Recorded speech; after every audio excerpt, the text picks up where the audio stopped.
There is a kind of light that has been traveling through space for nearly 14 billion years.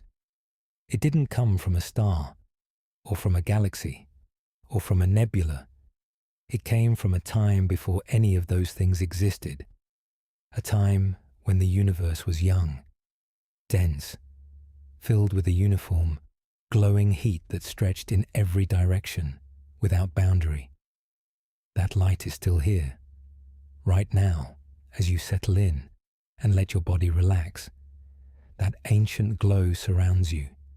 It passes through walls, through the atmosphere, through everything.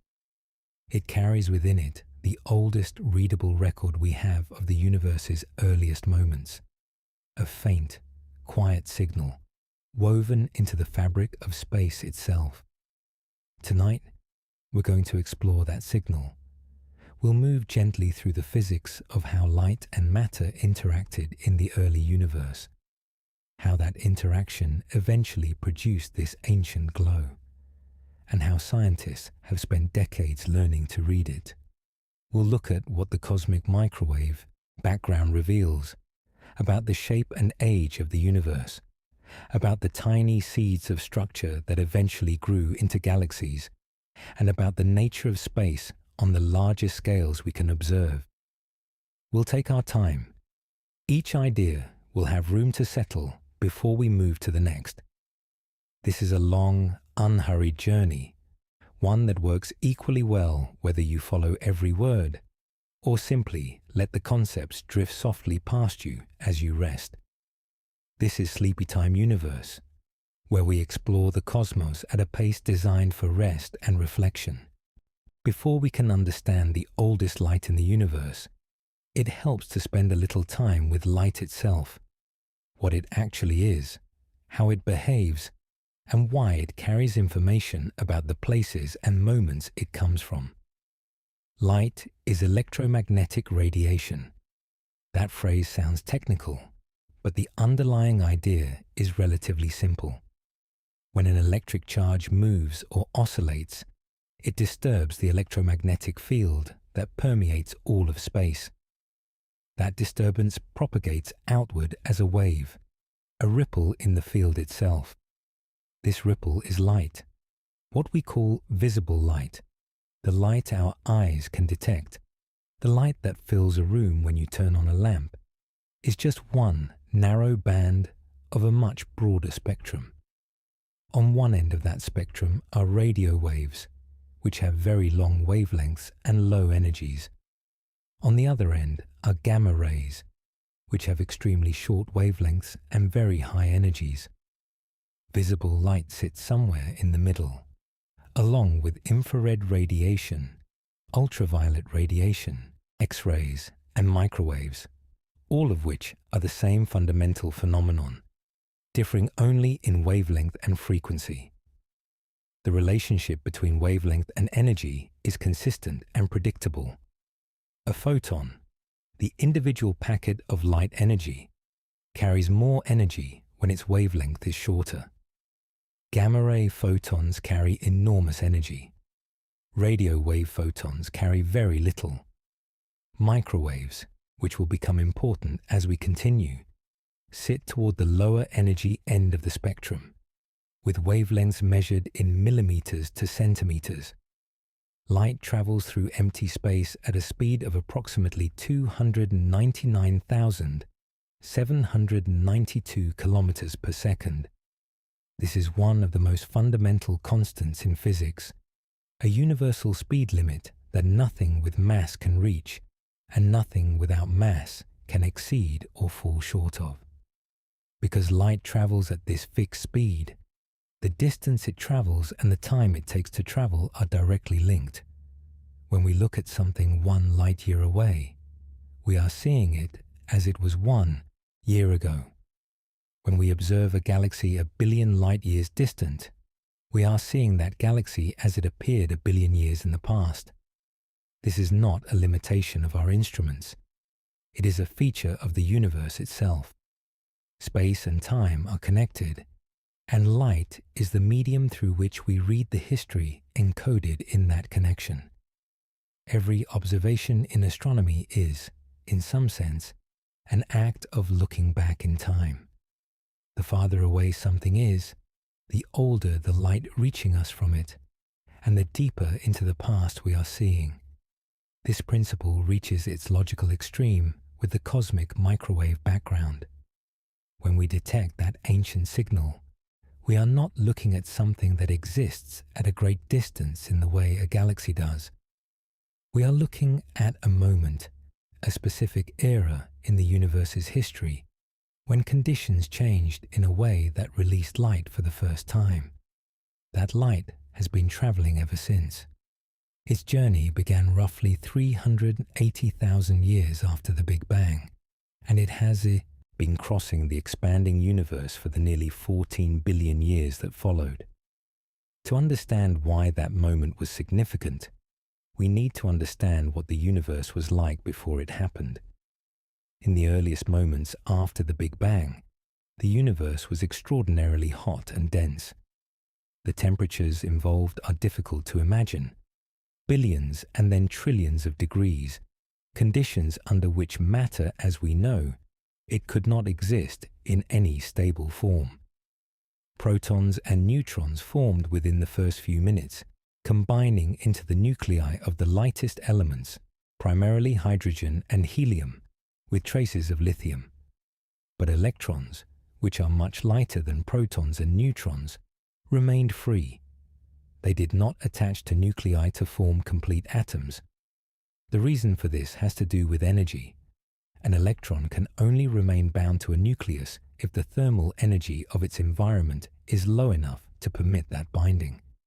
In the early universe, the temperature was so high that any electron attempting to settle into orbit around a nucleus would almost immediately be knocked free again by a collision with a high-energy photon. The universe was, in effect, too energetic for neutral atoms to exist. This state of matter, a hot mix of free electrons, free nuclei, and photons all interacting with one another, is called a plasma. And in a plasma, light cannot travel freely. Photons are constantly being scattered by free electrons, bouncing from one to another in rapid succession. The universe in this era was opaque. Light could not move in a straight line.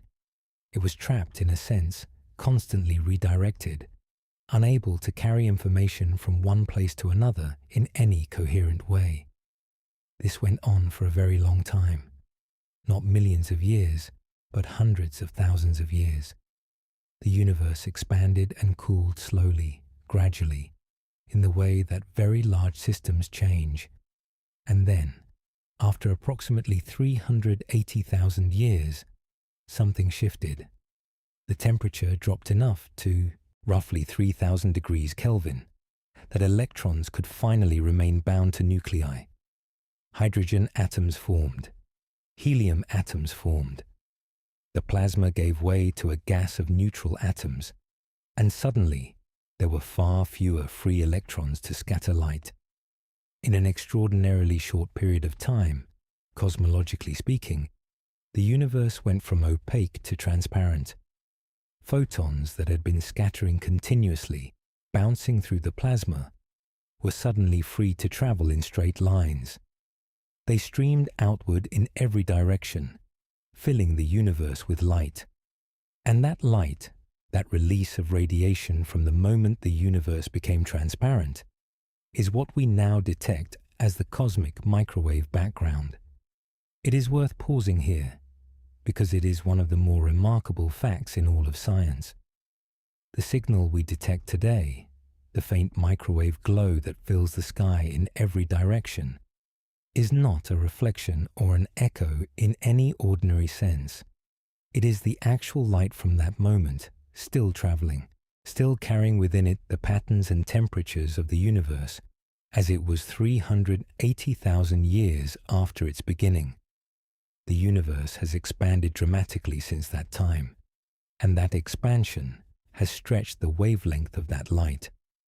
What was once the wavelength of visible or near-infrared light has been stretched, over 14 billion years of cosmic expansion, into the microwave portion of the spectrum, This is why we call it the cosmic microwave background, not because it was always microwave radiation, but because the expansion of the universe has shifted it into that range. We'll return to this idea of wavelength stretching, what cosmologists call redshift, in more detail as we go further. For now, it's enough to hold the basic picture.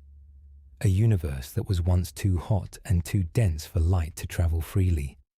A moment of transition when neutral atoms formed and the universe became transparent, and a release of light from that moment that has been crossing space ever since. That light is the subject of everything that follows. We'll trace its journey, examine what it contains, and consider what it has taught us about the structure and history of the cosmos. For now, let the image rest in your mind quietly. An ancient glow, still traveling, filling the space around you even as you breathe slowly and let yourself unwind. To understand why the cosmic microwave background appears as microwave radiation rather than visible light, we need to spend some time with one of the most important discoveries in the history of science. The universe is expanding. Not expanding into anything in particular, not growing like a balloon being inflated inside a larger room, but expanding in the sense that space itself is stretching. The distance between galaxies, on the larger scales, is increasing over time. This idea took a long time to become accepted. For most of human history, the universe was assumed to be static and eternal, a fixed backdrop against which stars and planets moved in their prescribed orbits. Even Albert Einstein, when he formulated his equations of general relativity in the early 20th century, found that his equations naturally predicted a dynamic universe, one that was either expanding or contracting. He was so committed to the idea of a static cosmos that he introduced an additional term into his equations specifically to counteract that prediction. He later described this as one of the greatest mistakes of his career. The observational evidence for expansion came gradually and then decisively. Astronomers in the early 20th century were studying distant objects they called nebulae, fuzzy patches of light scattered across the sky. There was considerable debate about what these objects were. Some argued they were clouds of gas within our own galaxy. Others suspected they might be vast collections of stars lying far beyond the edges of the Milky Way. The question was settled in the 1920s when Edwin Hubble used the newly completed Hooker telescope at Mount Wilson Observatory in California to observe individual stars within several of these nebulae. Among those stars, he identified a particular type called Cepheid variables, stars that pulsate in brightness with a period directly related to their intrinsic luminosity. By measuring how long it took a Cepheid to complete one pulsation cycle, Hubble could calculate how bright it truly was. Comparing that intrinsic brightness to how bright it appeared from Earth told him how far away it was. The distances he calculated were staggering. These nebulae were not clouds within the Milky Way. They were entire galaxies, collections of hundreds of billions of stars, lying millions of light years beyond our own galaxy's boundaries. The universe was vastly larger than almost anyone had imagined. But Hubble didn't stop there. He also measured the spectra of these distant galaxies, breaking their light into its component wavelengths to see which frequencies were present. What he found was consistent and remarkable. Almost every galaxy showed a shift in its spectral lines toward longer, redder wavelengths. This shift, which astronomers call redshift, indicated that the galaxies were moving away from us. And crucially, the farther away a galaxy was, the greater its redshift, meaning the faster it appeared to be, receding. This relationship, now called Hubble's law, had a profound implication. If every distant galaxy is moving away from us, and the more distant ones are moving faster, then the universe is not static. It is expanding uniformly in all directions. And if you run that expansion backward in time, the universe was once much smaller, much denser, and much hotter than it is today. This is the foundation of what we now call the Big Bang model, though that name is somewhat misleading. The Big Bang was not an explosion in space. It was an expansion of space itself, beginning from an extraordinarily hot and dense state, and continuing ever since. Now, the redshift that Hubble observed in distant galaxies is the same process that has shifted the cosmic microwave background from visible light into microwave radiation. As the universe expands, the wavelengths of photons traveling through it are stretched along with the fabric of space. A photon that began its journey with a wavelength in the visible or near-infrared range, released at the moment of recombination some 380,000 years after the Big Bang, has had its wavelength stretched by a factor of roughly 1,100 over the course of the universe's subsequent expansion. That stretching moved it out of the visible range entirely and into the microwave range, where we now detect it. This stretching is not like the Doppler shift you experience when a car passes you on a road, with its engine note dropping in pitch as it moves away. That kind of shift results from the motion of a source through space. Cosmological redshift is different. It results from the expansion of space itself during the time the light is traveling. The photon isn't moving through an expanding medium in the way a sound wave moves through air. The space it occupies is literally growing larger, and the photon's wavelength grows along with it.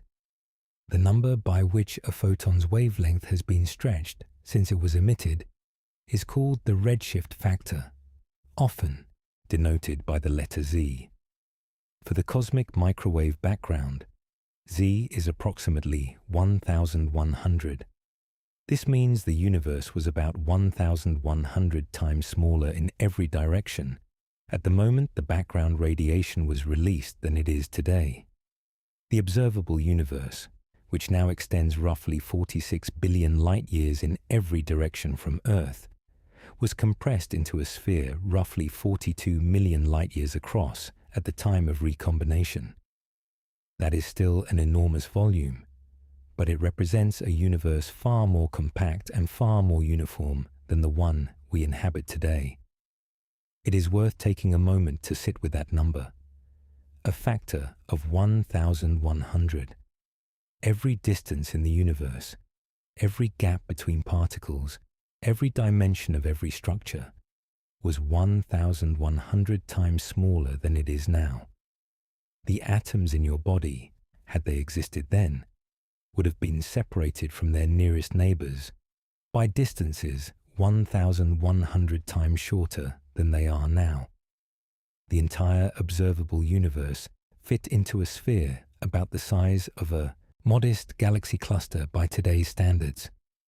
And in that compressed, cooling universe, at the moment the temperature fell just low enough for electrons and nuclei to combine into neutral atoms, light was released. That is the light we are discussing tonight. Let's think for a moment about why the background radiation fills the sky uniformly in all directions, rather than appearing to come from one particular direction or one particular place. When the universe became transparent, light was released from every point in space simultaneously. There was no single source, no central emitter. Every part of the universe at that moment was glowing, and every part of the universe released photons that began traveling outward in all directions.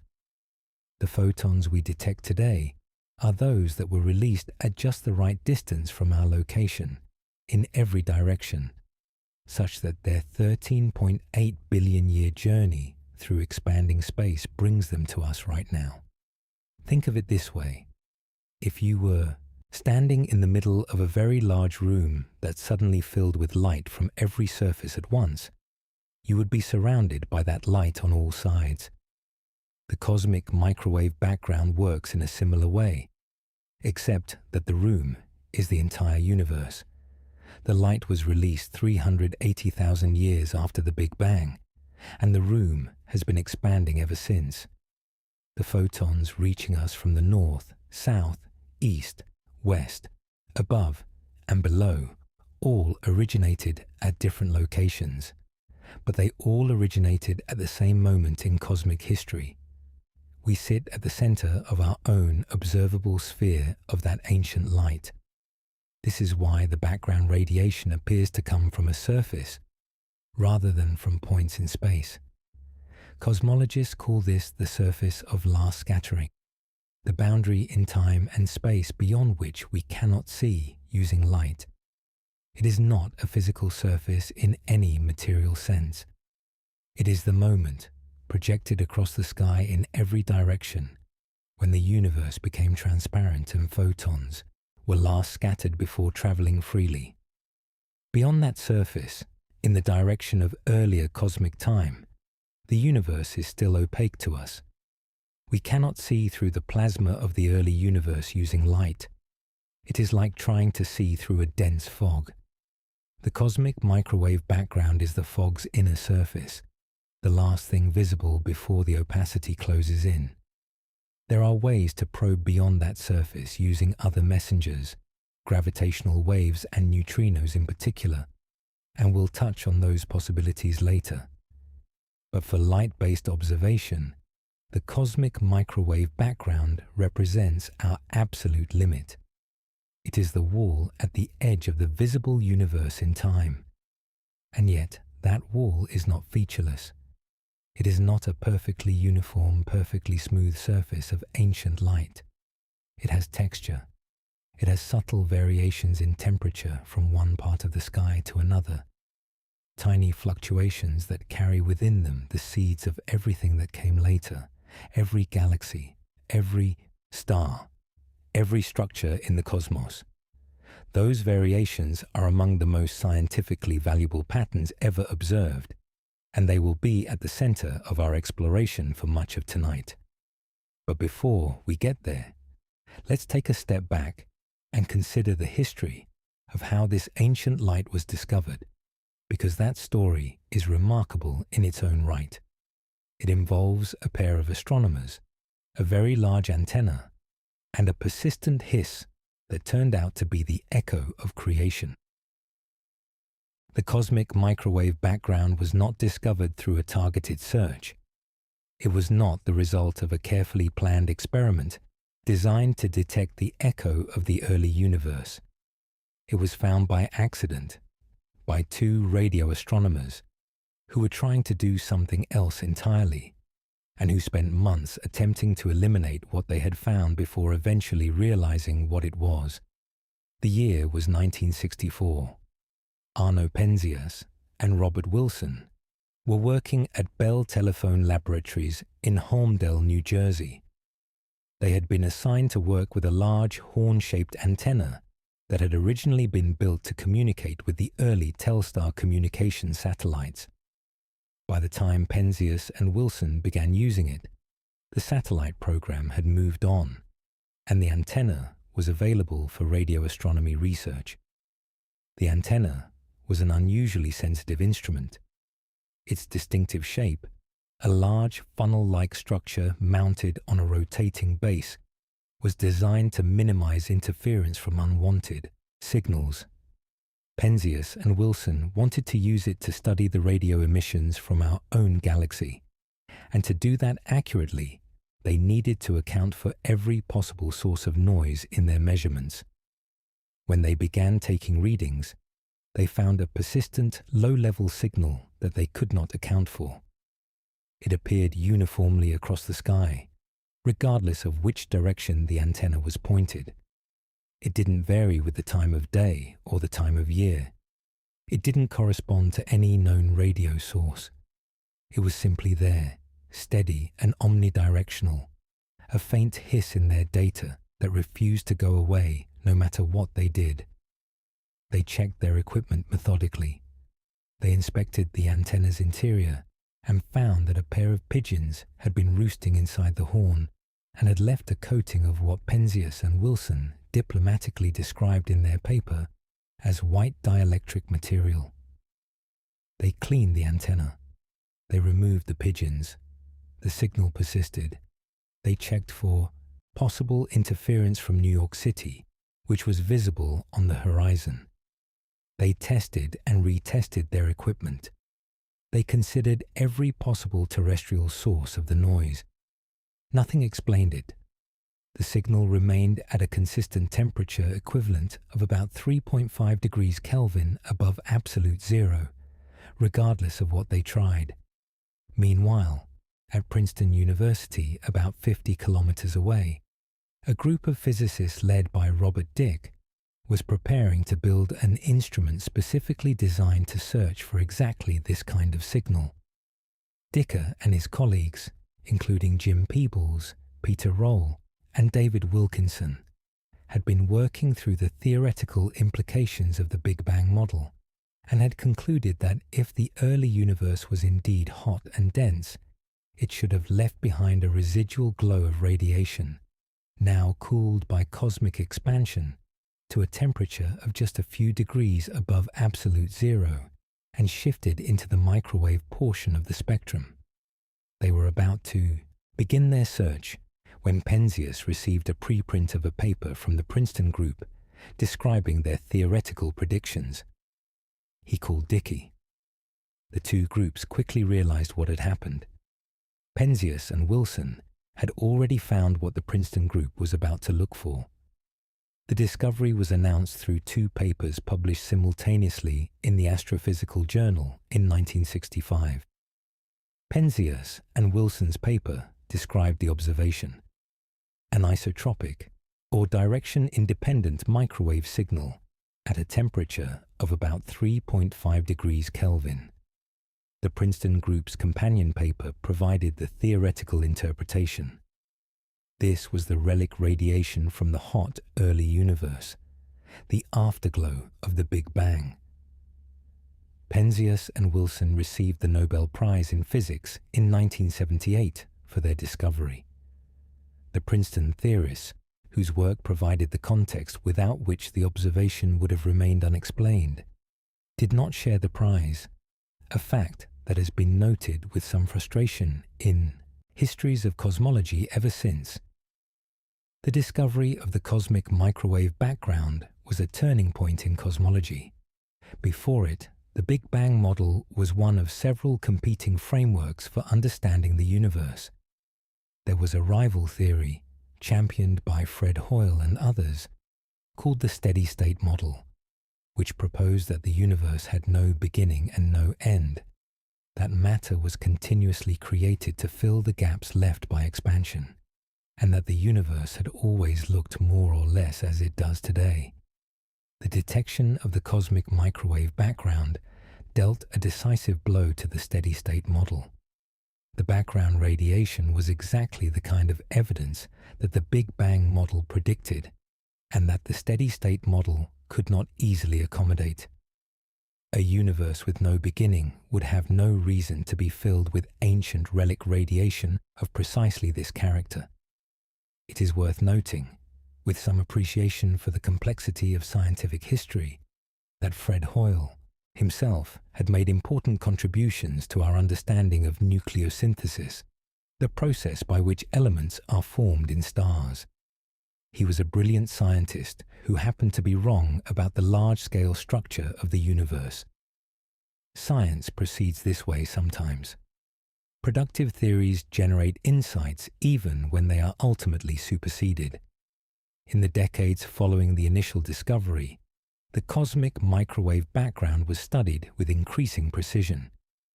Early measurements confirmed its existence and established its approximate temperature, but they could not resolve the fine structure, the tiny variations across the sky that theorists predicted must be present. The spectrum of the background radiation was measured more and more precisely over time. In 1990, the COBE satellite, the Cosmic Background Explorer, made a measurement of extraordinary precision. It found that the spectrum of the cosmic microwave background matches what physicists call a blackbody spectrum with almost perfect fidelity. A blackbody is a theoretical object that absorbs all radiation that falls on it and emits radiation purely as a function of its temperature. The spectrum of a blackbody has a very specific shape, rising steeply from longer wavelengths to a peak and then falling off again at shorter wavelengths. The exact position of the peak depends on the temperature of the object. The cosmic microwave background has a blackbody spectrum corresponding to a temperature of 2.725 degrees Kelvin. The precision of this match is remarkable.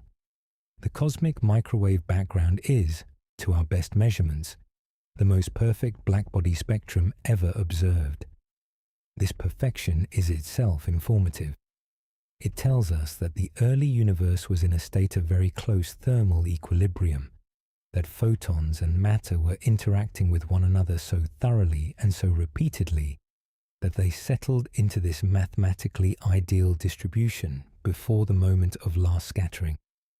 Kobe also made another discovery, one that would earn its principal investigators, George Smoot and John Mather, the Nobel Prize in Physics in 2006.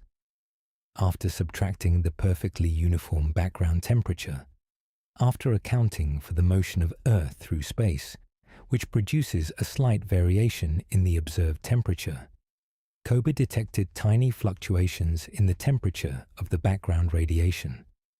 These fluctuations were extremely small, variations of about 1 part in 100,000, but they were there, and they mattered enormously.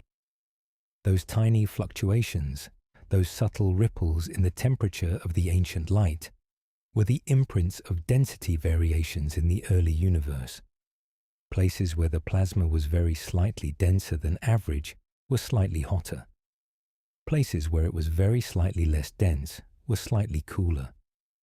And those slight density variations, amplified over billions of years by the relentless pull of gravity, eventually became the large-scale structure of the universe, the galaxies, the galaxy clusters, the vast filaments and voids that make up the cosmic web. The universe we live in, with all its complexity and beauty, grew from seeds that were already present in the ancient light. The map of that light is, in a very real sense, a map of the origins of everything. We will spend considerable time with those fluctuations in the chapters ahead. But for now, let the story of the discovery settle into place. 2 astronomers, an antenna full of pigeons, an accidental observation that turned out to be the most important signal in cosmology. Science, at its best, is often like this: patient, methodical, and occasionally surprised by what it finds. The COBE satellite gave us the first glimpse of the temperature fluctuations in the cosmic microwave background, but its resolution was limited. The map it produced was blurry by the standards of what came later, capable of resolving features no smaller than about 10 degrees across the sky. That is roughly 20 times the width of the full moon as seen from Earth. The fine structure, the detailed pattern of warmer and cooler regions that theorists had predicted, remained beyond its reach. The next major step came in 2001, when NASA launched the Wilkinson Microwave Anisotropy Probe, known as WMAP, named in part after David Wilkinson, one of the Princeton physicists who had helped interpret the original discovery in 1965 and who died shortly before the spacecraft began returning data. WMAP was designed to map the cosmic microwave background with far greater precision and resolution than COBE had achieved. WMAP operated from a point in space called the second Lagrange point, or L2, located about 1.5 million kilometers from Earth in the direction away from the Sun. At this location, the gravitational influences of the Earth and Sun combine in a way that allows a spacecraft to maintain a stable position relative to both bodies while orbiting the Sun. This position is ideal for a space telescope because it keeps the Sun, Earth, and Moon all on the same side of the spacecraft, allowing the instruments to point away from these bright, warm objects and toward the cold sky with minimal interference. WMAP produced detailed maps of the temperature of the cosmic microwave background across the entire sky, revealing the pattern of fluctuations with a resolution of about 0.3 degrees. This was a dramatic improvement over COBE, and the maps it returned transformed cosmology. For the first time, scientists could see the detailed structure of the ancient light in all its complexity. A mottled pattern of slightly warmer and slightly cooler regions distributed across the full sky. The temperature differences involved are extraordinarily small. The average temperature of the cosmic microwave background is 2.725 degrees Kelvin. The fluctuations, the variations from that average, are typically on the order of 0.0001 degrees, or about 100 millionths of a degree. To put that in perspective, if the average temperature of the background was scaled to the height of a tall building, the fluctuations would be comparable to the height of a single sheet of paper lying on the floor. And yet, those minuscule variations contain an enormous amount of information. By analyzing the pattern of fluctuations statistically, cosmologists can extract precise measurements of fundamental properties of the universe, its age, its composition, its geometry, and the nature of the initial conditions from which all structure grew. The primary tool for this analysis is called the angular power spectrum. Rather than looking at the temperature map directly, cosmologists decompose it into components of different angular sizes, in the same way that a musical chord can be decomposed into its individual notes. Each angular scale contributes a certain amount to the overall variation, and the pattern of these contributions, plotted as a function of angular scale, is the power spectrum. The power spectrum of the cosmic microwave background has a very specific shape. It rises from large angular scales to a series of peaks and troughs at smaller scales, then falls off at very small scales where the fluctuations are smoothed out. The positions, heights, and widths of these peaks encode the physics of the early universe in precise detail. The first and largest peak in the power spectrum occurs at an angular scale of about 1 degree. This corresponds to a physical size in the early universe called the sound horizon, the maximum distance that a sound wave could have traveled through the plasma before the moment of recombination. We'll spend more time with this concept shortly, because it is central to understanding what the fluctuations actually represent. For now, it's enough to note that the position of the first peak tells us about the geometry of the universe, specifically whether space is flat, curved inward like the surface of a sphere, or curved outward like the surface of a saddle. The measurements from WMAP and later from the Planck satellite show that the first peak falls at almost exactly the angular position predicted for a spatially flat universe. This is a profound result. It tells us that the geometry of space on the larger scales is, to within very tight measurement limits, flat. Parallel lines in this universe remain parallel. The angles of large triangles add up to 180 degrees. The universe does not curve back on itself in any detectable way.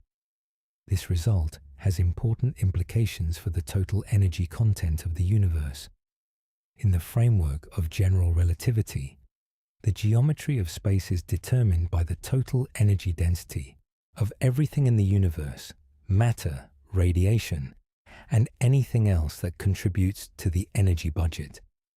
A flat geometry requires a very specific total energy density, called the critical density. If the measured geometry is flat, The total energy content of the universe must be very close to this critical value. But when astronomers add up all the matter they can observe, all the stars, gas, dust, and other visible material, they get only a small fraction of the critical density. Even when they include the dark matter that they infer from its gravitational effects on galaxies and galaxy clusters, the total falls well short. Something else must be contributing to the energy budget of the universe to bring the total up to the critical density required for a flat geometry. That something else is what cosmologists call dark energy, a term that describes our ignorance as much as our knowledge. Dark energy appears to be a property of space itself, a kind of energy inherent in the vacuum that does not dilute as the universe expands, but instead remains constant or nearly so. It makes up roughly 68% of the total energy content of the universe. Dark matter accounts for about 27%. Ordinary matter, everything made of protons, neutrons, and electrons, everything we can see and touch and measure directly, accounts for only about 5%. The cosmic microwave background did not reveal dark energy directly, but the geometry measurement it provided was one of the key pieces of evidence that led cosmologists to conclude that dark energy must exist. The universe is flat. The matter content alone cannot produce that flatness, and therefore something else must be present. That reasoning, combined with independent measurements of the universe's expansion rate from observations of distant supernovae, established the current standard model of cosmology in the late 1990s and early 2000s. WMAP also provided precise measurements of the age of the universe. By analyzing the pattern of fluctuations in detail and fitting them to theoretical models, the WMAP team determined that the universe is approximately 13.77 billion years old. This measurement has since been refined by the Planck satellite to about 13.8 billion years. The precision of this measurement, derived from the pattern of temperature variations in ancient light, is remarkable. We know the age of the universe to within about 1%. The Planck satellite, launched by the European Space Agency in 2009 and operating until 2013, represented the next major advance after WMAP. It mapped the cosmic microwave background with still higher resolution and sensitivity, resolving features as small as about 0.07 degrees across the sky. The maps it produced are the most detailed images of the early universe ever made, and the measurements it returned have provided the most precise values yet for the fundamental parameters of cosmology. Planck confirmed and refined the results from WMAP, tightening the constraints on the composition and age of the universe, and revealing subtle features in the power spectrum that carry additional information about the physics of the early universe. It also made important measurements of the polarization of the background radiation, a property we will explore in a later chapter, which provides an independent window into conditions at and before the time of last scattering. Together, COBE, WMAP, and Planck represent one of the great achievements of observational cosmology. Starting from an accidental discovery made with a surplus satellite antenna, the field progressed over 50 years to produce detailed, precise maps of the oldest light in the universe, maps that have transformed our understanding of how the cosmos began, what it is made of, and how it evolved into its present form. The map of the cosmic microwave background is, in this sense, the most informative image in science. Every feature in it tells us something. Every slight variation in temperature, every subtle pattern in the distribution of warmer and cooler regions is a message from the universe's earliest readable moment, preserved across 14 billion years of expansion and finally brought into focus by decades of careful observation. One of the most beautiful aspects of the cosmic microwave background is that the patterns we see in it were shaped, in significant part, by sound. Not sound as we experience it in air, but a closely related phenomenon: pressure waves propagating through the hot plasma of the early universe. To understand this, we need to think about what the early universe actually was. In the first hundreds of thousands of years after the Big Bang, the universe was filled with a tightly coupled mixture of photons and matter. The photons were so energetic, and their interactions with free electrons so frequent, that they effectively behaved as a single fluid together with the electrons and, through electromagnetic interactions, with the protons and atomic nuclei as well. This fluid had properties similar in some ways to a gas. It had pressure, it could be compressed, and when regions of it were compressed, that compression could propagate outward as a wave, just as a compression in air propagates as a sound wave. These pressure waves in the early universe plasma are called baryon acoustic oscillations, often abbreviated as BAO. The word baryon refers to the class of particles that includes protons and neutrons, the building blocks of ordinary atomic nuclei. The oscillations were driven by a competition between two forces: gravity, which pulled matter together into denser regions, and radiation pressure, which pushed outward and resisted compression. In regions where matter was slightly denser than average, gravity began pulling surrounding material inward. As material fell inward and the region became more compressed, the pressure of the photons increased, pushing back against the compression. This interplay created a restoring force, exactly as in an ordinary sound wave, and the result was an oscillation. The density would rise, pressure would build and push back, the region would expand, pressure would drop, and gravity would pull it together again. These oscillations were happening simultaneously throughout the early universe, in every region where there was a slight density variation. And since those density variations existed at all scales, the oscillations occurred at all scales as well.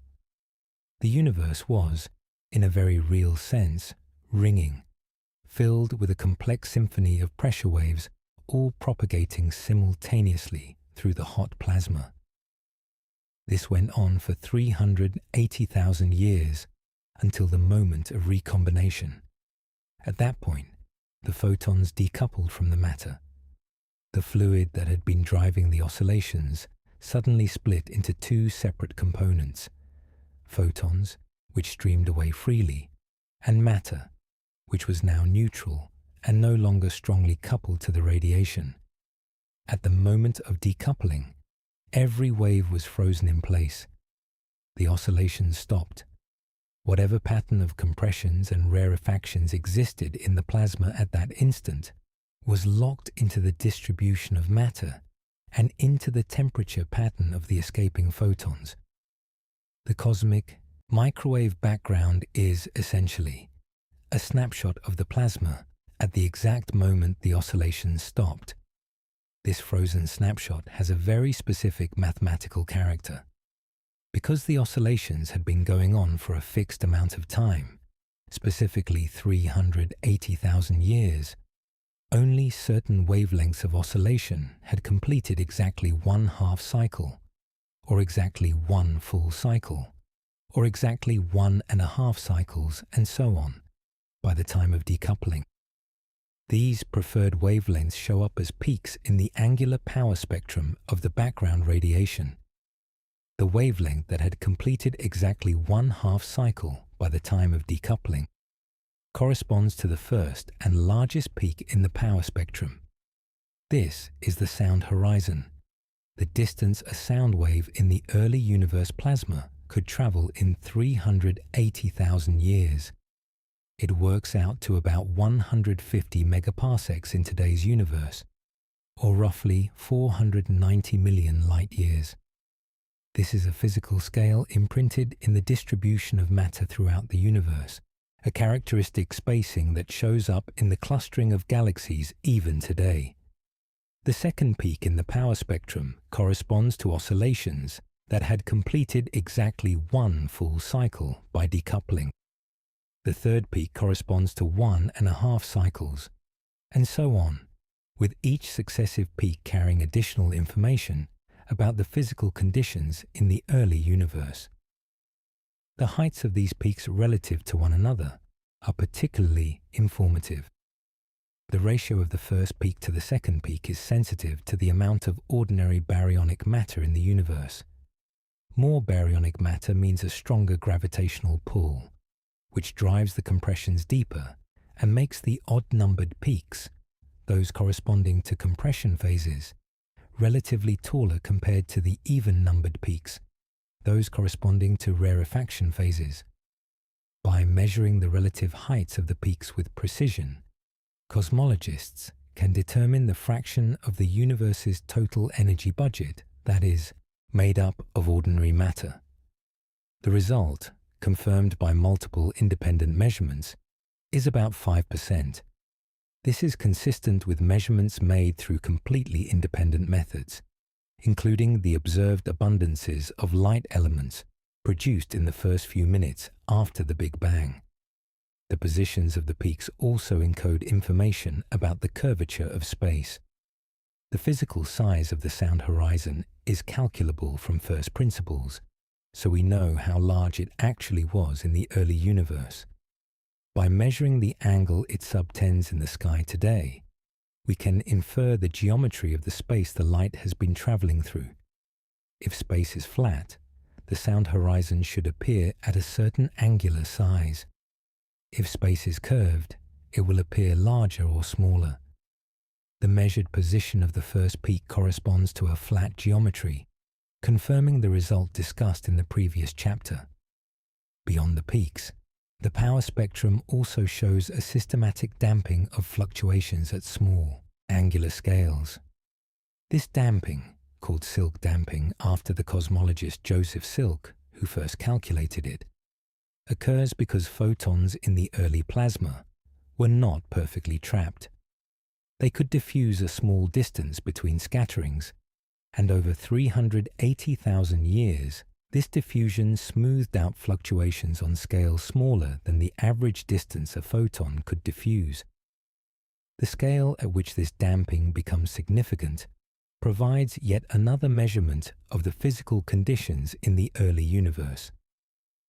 The baryon acoustic oscillation scale also serves as a standard ruler for measuring the large-scale structure of the universe. Because we know the physical size of the sound horizon from the cosmic microwave background measurements, we can use the characteristic clustering scale it imprints in the galaxy distribution as a ruler to measure distances across the universe. By observing how large that clustering scale appears at different distances, we can trace the expansion history of the universe and measure the effects of dark energy on that expansion. This connection between the pattern in the ancient light and the large-scale distribution of galaxies today is one of the most satisfying threads in modern cosmology. The same oscillations that shape the temperature map of the cosmic microwave background also shape the cosmic web of galaxies and voids we observe around us. The universe today carries the memory of those ancient sound waves in its very structure. There is something quietly remarkable about this. The largest structures in the observable universe, galaxy clusters spanning hundreds of millions of light-years, filaments stretching across billions of light-years of space, owe their preferred scales and spacings to sound waves that stopped propagating nearly 14 billion years ago. The ringing of the early universe is still visible, encoded in the arrangement of matter across cosmic scales. We have been speaking about the fluctuations in the cosmic microwave background as though they were simply there, present from the earliest moments of the universe. But that raises a question that takes us even deeper into cosmic history. Where did those fluctuations come from in the first place? The plasma of the early universe was not perfectly uniform. There were tiny variations in density from place to place, regions that were very slightly denser or slightly less dense than the average. These variations were the seeds from which all cosmic structure eventually grew.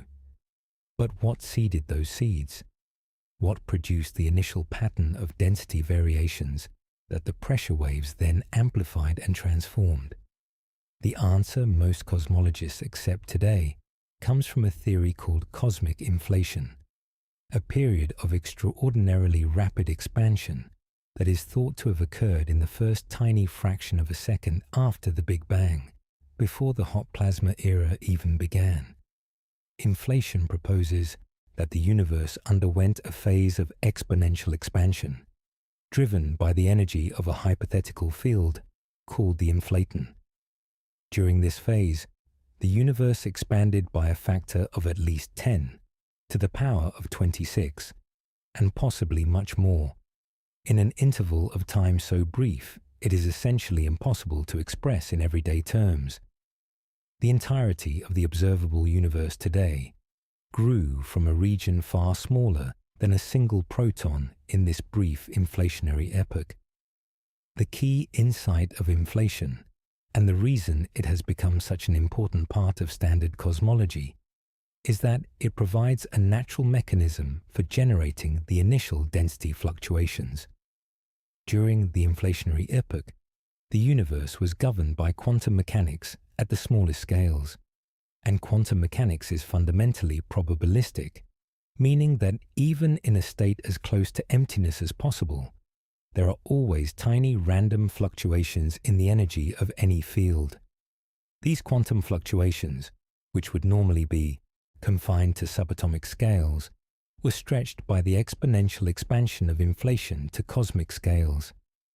What began as microscopic quantum jitter was inflated into variations spanning vast distances.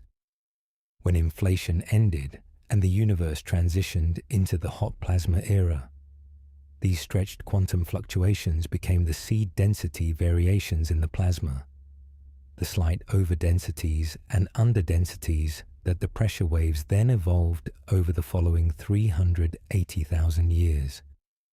This is a remarkable claim.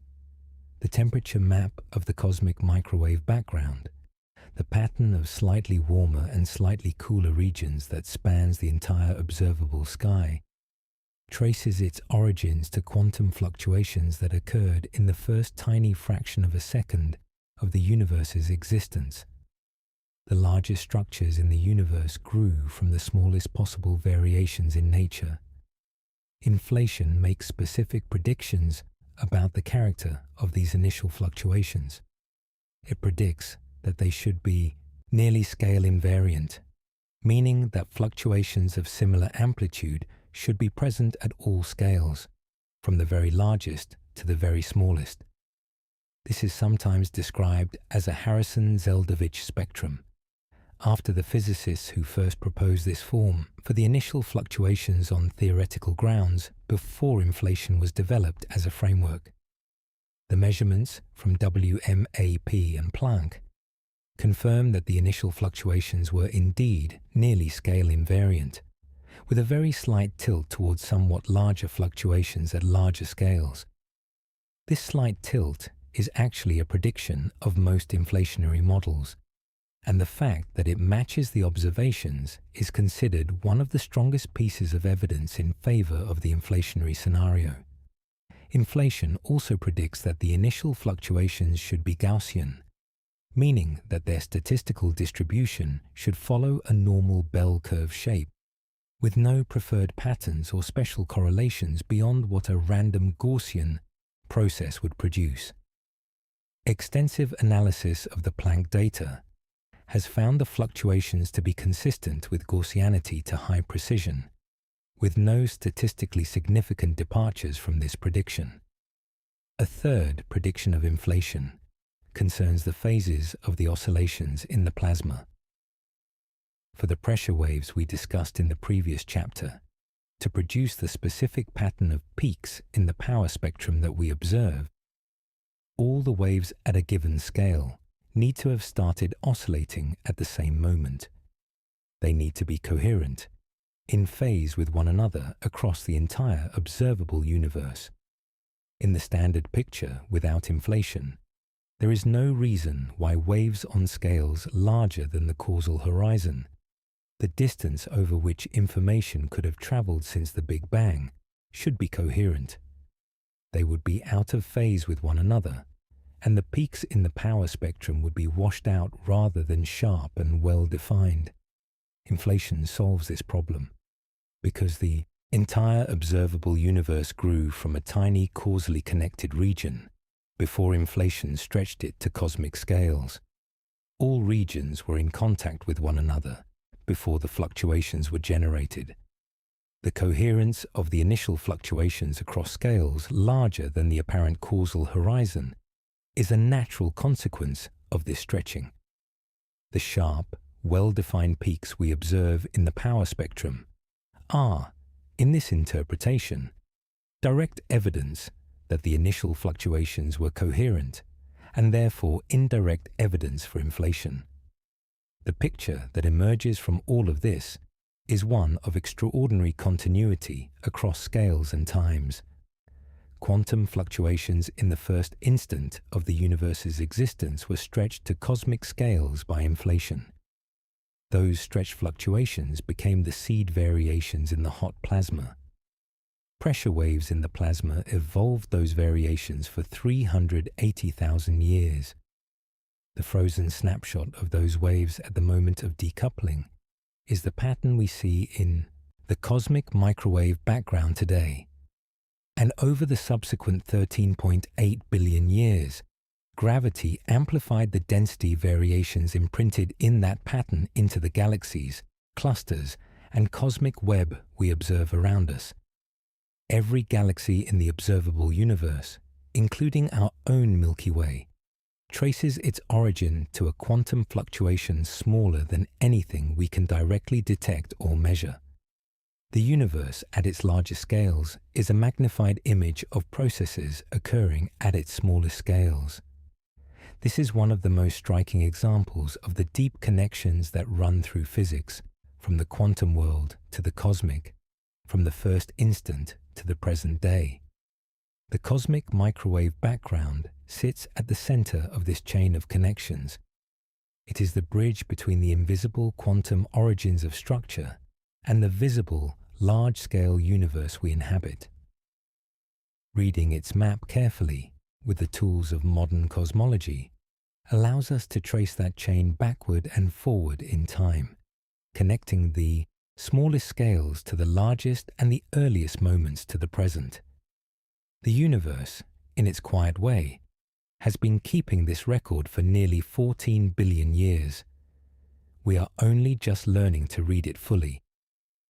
The temperature map of the cosmic microwave background is not the only information encoded in that ancient light. The photons that make up the background radiation also carry a property called polarization, and the pattern of polarization across the sky provides a second, independent window into the conditions of the early universe, one that in some ways is even more informative than the temperature map alone. To understand polarization, it helps to think about what light actually is at the level of individual photons. Light is an electromagnetic wave, meaning it consists of oscillating electric and magnetic fields. These fields oscillate perpendicular to the direction the light is traveling, but they can oscillate in any direction within that perpendicular plane. If the electric field of a light wave oscillates consistently in one direction, the light is said to be linearly polarized. If it oscillates in all directions equally, the light is unpolarized. Ordinary light from most sources, a lamp, the sun, a candle, is unpolarized. The photons are emitted in random orientations, and the oscillations average out. But light can become polarized through several processes. One of the most relevant for our purposes is scattering. When a photon scatters off an electron, the direction of the electric field in the scattered photon is related to the geometry of the scattering event. If the incoming light has a particular pattern of intensity variation, the scattered light will be partially polarized. This is exactly what happened at the surface of last scattering. As photons were scattering off free electrons in the plasma just before recombination, the slight temperature variations in the surrounding radiation field created a situation where the scattered photons acquired a net polarization. Specifically, the pattern of temperature fluctuations produced what is called a quadruple anisotropy in the radiation field seen by each electron, meaning the radiation arriving from different directions had slightly different intensities in a pattern with fourfold symmetry. When electrons scatter photons in the presence of such a quadrupole pattern, the outgoing photons are partially linearly polarized. The polarization pattern imprinted on the cosmic microwave background at the moment of last scattering reflects the same density variations and velocity fields that produce the temperature fluctuations. But because it arises from a slightly different physical process, it provides independent confirmation of those variations and additional information about conditions at the time. Cosmologists describe the polarization pattern of the cosmic microwave background using two components, called E modes and B modes. These names come from an analogy with electric and magnetic fields. E mode polarization has a pattern that points either radially toward or tangentially around the hot and cold spots in the temperature map. B mode polarization has a swirling, curl-like pattern that cannot be produced by the density fluctuations alone. E mode polarization was detected for the first time in 2002 by a ground-based telescope called DASI, the Degree Angular Scale Interferometer, located at the South Pole. The detection confirmed predictions made by theorists years earlier and provided independent confirmation of the standard model of cosmology. The pattern of E-mode polarization and its correlation with the temperature map gave cosmologists an additional set of measurements to work with, tightening the constraints on cosmological parameters further. B-mode polarization is considerably more subtle and more scientifically significant in certain respects. There are two sources of B-mode polarization in the cosmic microwave background. The first is the conversion of E-mode polarization into B-mode polarization by the gravitational lensing effect of large-scale structure along the line of sight. As the ancient photons travel through the universe, the gravity of intervening matter bends their path slightly, mixing the polarization modes and generating B modes from E modes. This lensing-induced B mode signal has been measured and provides additional information about the distribution of matter in the universe. The second source of B mode polarization is far more profound in its implications. Inflation, in addition to generating the density fluctuations that seed its structure, is also predicted to have generated gravitational waves, ripples in the fabric of space-time itself, propagating at the speed of light. These primordial gravitational waves would have interacted with the plasma at the time of last scattering and imprinted a distinctive B-mode polarization pattern on the cosmic microwave background, one with a different angular scale dependence from the lensing-induced signal. Detecting this primordial gravitational wave signal would be one of the most significant discoveries in the history of science. It would constitute direct, observational evidence for inflation, providing a window into the universe at an era unimaginably earlier than the surface of last scattering. The amplitude of the signal is related to the energy scale at which inflation occurred, so measuring it would tell us not just that inflation happened, but something about the physical conditions during that epoch. Several experiments have been designed specifically to search for this signal. BICEP 2, a telescope at the South Pole, announced in 2014 that it had detected a B-mode polarization signal consistent with primordial gravitational waves. The announcement generated enormous excitement in the scientific community. However, subsequent analysis revealed that the signal could be entirely explained by polarized dust emission from within our own galaxy, which had not been adequately accounted for in the initial analysis. When the dust contribution was subtracted, no significant primordial gravitational wave signal remained. The search continues, with more sensitive experiments and better characterization of foreground signals. The BICEP array, the Simons Observatory, and ultimately the planned CMBS-4 experiment are all designed to push the sensitivity of B-mode measurements further, either detecting the primordial signal or placing increasingly tight upper limits on its amplitude. The polarization of the cosmic microwave background also carries information about another important epoch in cosmic history, the period of reionization. After the universe became neutral at recombination, it remained neutral for several 100 million years, a period sometimes called the Cosmic Dark Ages, during which no stars or galaxies had yet formed.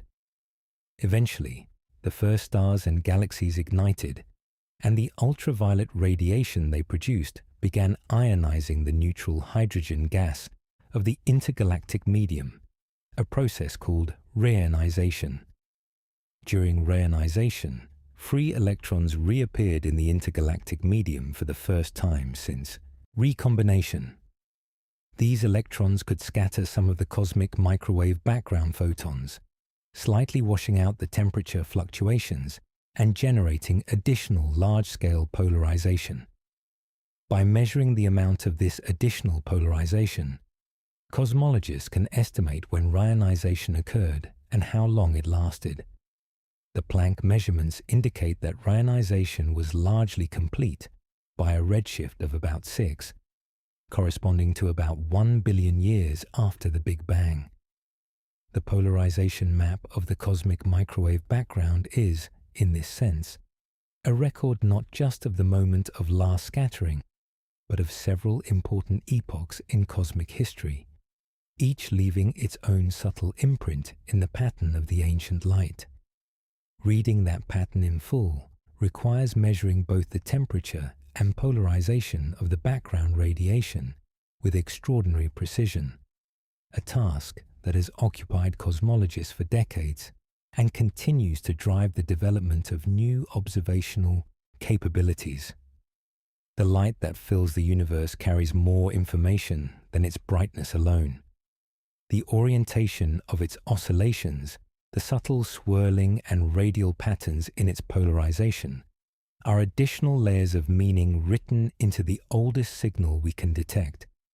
Each layer, read carefully, tells us something new about the universe at its earliest and most fundamental. The cosmic microwave background gives us a detailed portrait of the universe at 380,000 years of age. But the universe was doing a great deal before that moment, in the hundreds of thousands of years between the Big Bang and recombination, and in the much briefer but no less eventful period before that. The background radiation carries imprints of some of those earlier processes, and by reading those imprints carefully, we can extend our understanding backward beyond the surface of last scattering. One of the most important of those earlier processes is Big Bang nucleosynthesis, the formation of the lightest atomic nuclei in the first few minutes after the Big Bang. During this period, the universe was hot enough, above about 1 billion degrees Kelvin, for nuclear fusion to occur.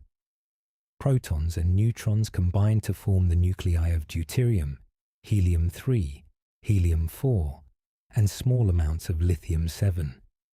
This process lasted only a few minutes, until the universe had expanded and cooled to the point where nuclear reactions could no longer proceed efficiently.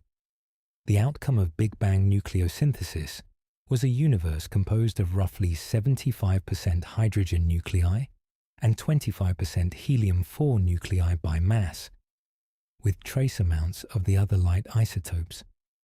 This ratio is a direct consequence of the physical conditions during the first few minutes, particularly the ratio of protons to neutrons at that time, which in turn depended on the temperature, density, and expansion rate of the universe. The cosmic microwave background constrains Big Bang nucleosynthesis indirectly through its measurement of the baryon density of the universe. The number of baryons per photon in the universe at the time of nucleosynthesis determines the rates of the nuclear reactions and therefore the final abundances of the light elements. The baryon density inferred from the peaks in the CMB power spectrum predicts specific light element abundances that can be compared with direct measurements of the primordial abundances of hydrogen, deuterium, helium, and lithium in the oldest, least chemically evolved objects we can observe. The agreement between the predicted and observed abundances of deuterium and helium-4 is very good, providing independent confirmation of the standard cosmological model and the baryon density measurement from the background radiation. There is, however, a persistent discrepancy in the case of lithium-7. The standard model predicts about 3 times more primordial lithium-7 than is actually observed in the oldest stars. This lithium problem, as it is called, remains unresolved and may indicate some physics that is not yet understood, either in the nuclear reactions of the early universe or in the stellar processes that alter lithium abundances over time. Beyond nucleosynthesis, the cosmic microwave background also carries information about the physics of the very early universe through the precise shape of its power spectrum. Small deviations from the standard predictions, even at the level of a few percent in the heights or positions of the acoustic peaks, could reveal the influence of physics beyond the standard model. Extra neutrino species, for instance, would affect the expansion rate of the universe during the radiation-dominated era and shift the positions of the acoustic peaks in characteristic ways. The Planck measurements constrain the effective number of neutrino species to be very close to 3, consistent with the 3 known flavors of neutrinos and leaving little room for additional light, weakly interacting particles. The damping tail of the power spectrum, the rapid fall-off in fluctuation amplitude at small angular scales, is particularly sensitive to the physical conditions in the plasma at the time of last scattering.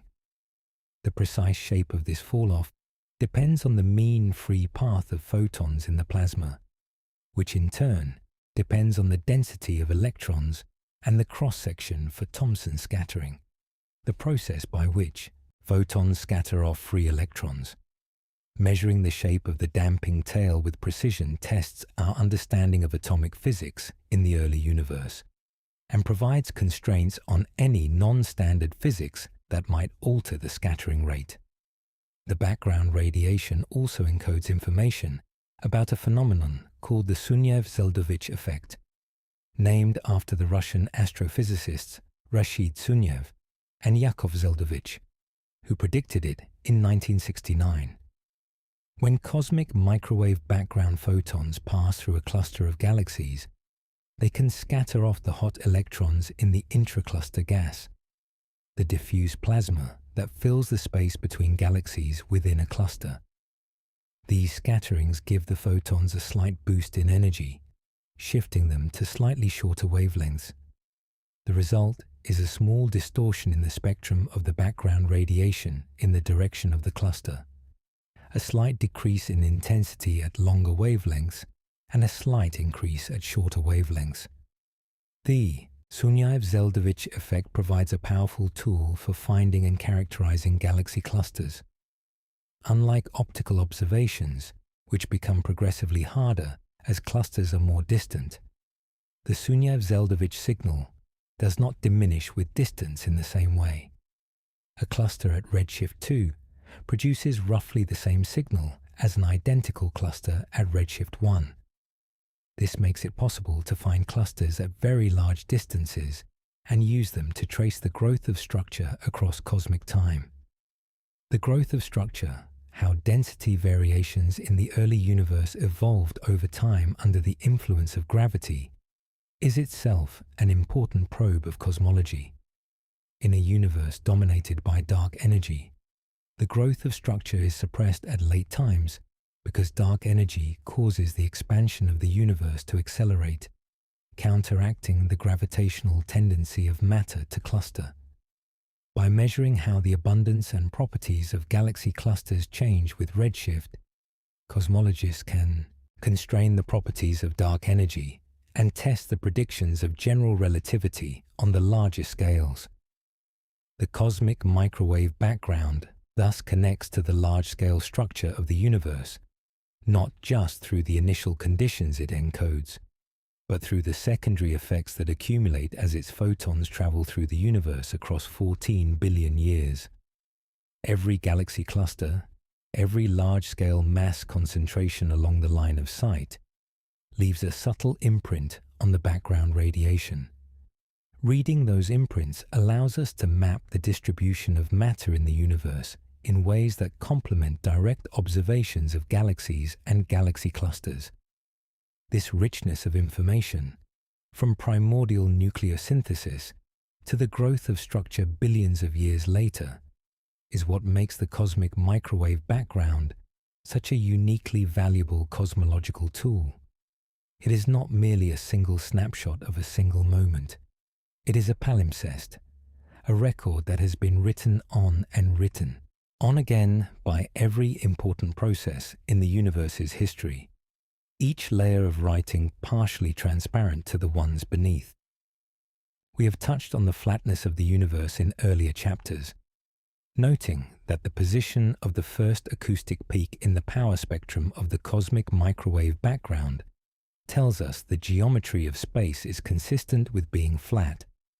It is worth spending more time with this idea, because the geometry of the universe is one of the most profound questions in all of science, and the answer the cosmic microwave background gives us has far-reaching implications.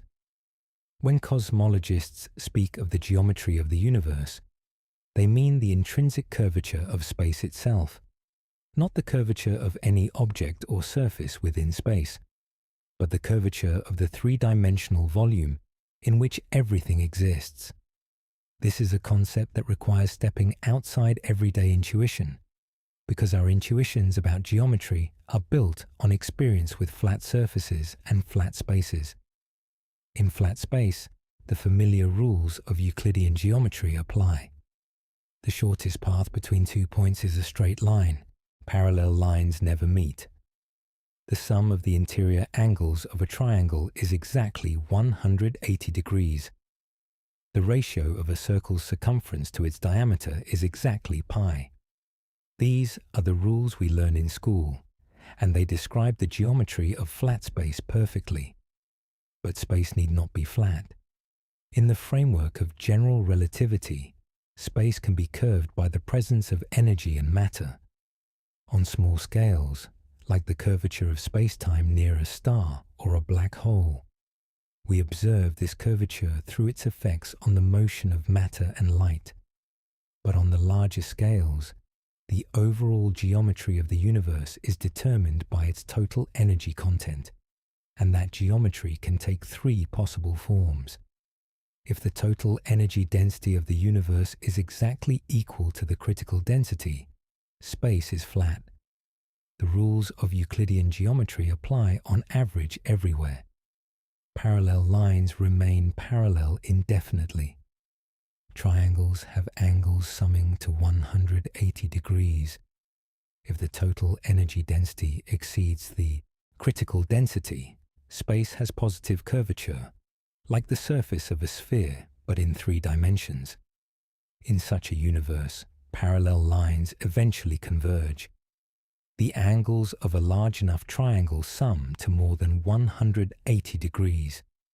And if you traveled far enough in one direction, you would eventually return to your starting point, just as traveling in a straight line on the surface of a sphere eventually brings you back to where you began.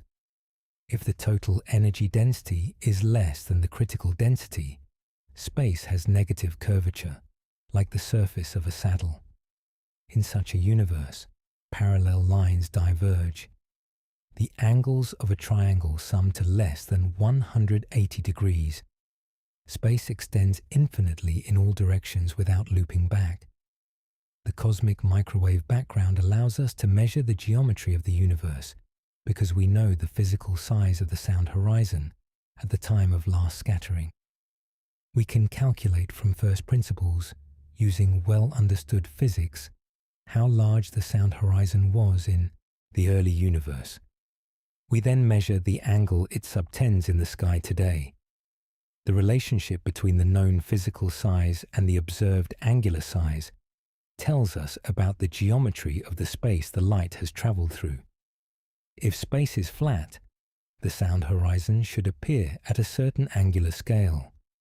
If space has positive curvature, the light from the sound horizon has been bent inward during its journey, and the sound horizon will appear larger than expected for a flat universe. If space has negative curvature, the light has been bent outward, and the sound horizon will appear smaller. The measurements from WMAP and Planck place the first acoustic peak at an angular scale of about 1 degree, corresponding to the expectation for a spatially flat universe. The constraint on the curvature is extremely tight. The universe is flat to within about 0.5%, meaning the total energy density is within 0.5% of the critical density. If the universe has any curvature, it is so slight that we cannot detect it with current measurements. This result raises a deep question. Why is the universe so flat? In the standard Big Bang model without inflation, the flatness of the universe is a puzzle. The equations of general relativity show that a universe that begins with even a very slight curvature, either positive or negative, will have that curvature amplified over time. A universe that was very slightly positively curved at early times will become more and more curved as it evolves, eventually collapsing. A universe that was very slightly negatively curved will become increasingly open. For the universe to still appear flat after 13.8 billion years of evolution, it must have begun in a state of extraordinary flatness, fine-tuned to an extraordinary degree. This is called the flatness problem, and it is one of the puzzles that inflation was designed to solve. During the inflationary epoch, the exponential expansion stretched any initial curvature to near flatness in the same way that the surface of a balloon appears flat when the balloon is inflated to an enormous size. A tiny region of a curved universe, blown up by a factor of 10 to the power of 26 or more, will appear extraordinarily flat regardless of its initial curvature. Inflation predicts that the universe should appear flat to very high precision, consistent with what we observe. The geometry of the universe also has implications for its ultimate fate. A positively curved universe, if dominated by matter alone, would eventually halt its expansion and recollapse in a big crunch, the time reverse of the Big Bang. A negatively curved or flat universe, also dominated by matter alone, would expand forever, growing colder and more diffuse without limit. But we do not live in a universe dominated by matter alone. We live in a universe where dark energy accounts for roughly 68% of the total energy content, and dark energy changes the story considerably. Even in a flat universe, the presence of dark energy causes the expansion to accelerate rather than decelerate. The galaxies we observe today are already receding from us. In the far future, they will recede faster. eventually crossing the boundary of the observable universe and becoming permanently inaccessible to us.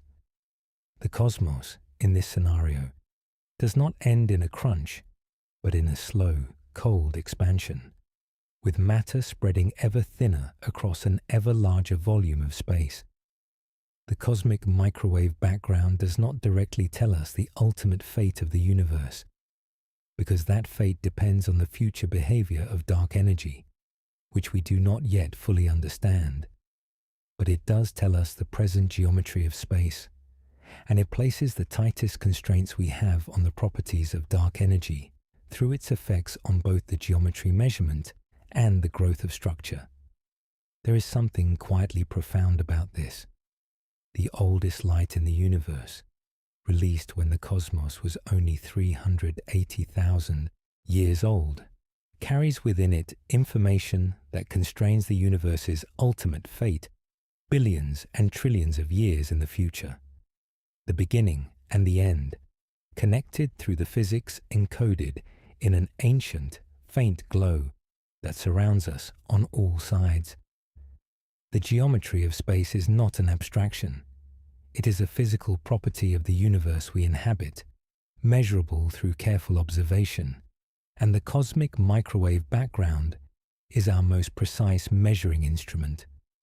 In its subtle pattern of temperature variations, it holds the answer to one of the most fundamental questions we can ask. What is the shape of the space in which everything exists? The answer, as far as we can tell, is flat. Infinite in all directions, without boundary, without curvature, extending forever.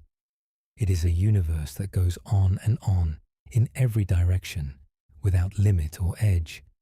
And the light that tells us this has been traveling through that infinite space for nearly 14 billion years, carrying its quiet message across distances that have no name in any ordinary language. There is more to the universe than what we can see. This has been one of the central lessons of 20th and 21st century astronomy, a gradual and sometimes reluctant recognition that the matter we can observe directly, the stars, the gas, the dust, the galaxies visible in our telescopes, accounts for only a small fraction of the total mass in the cosmos.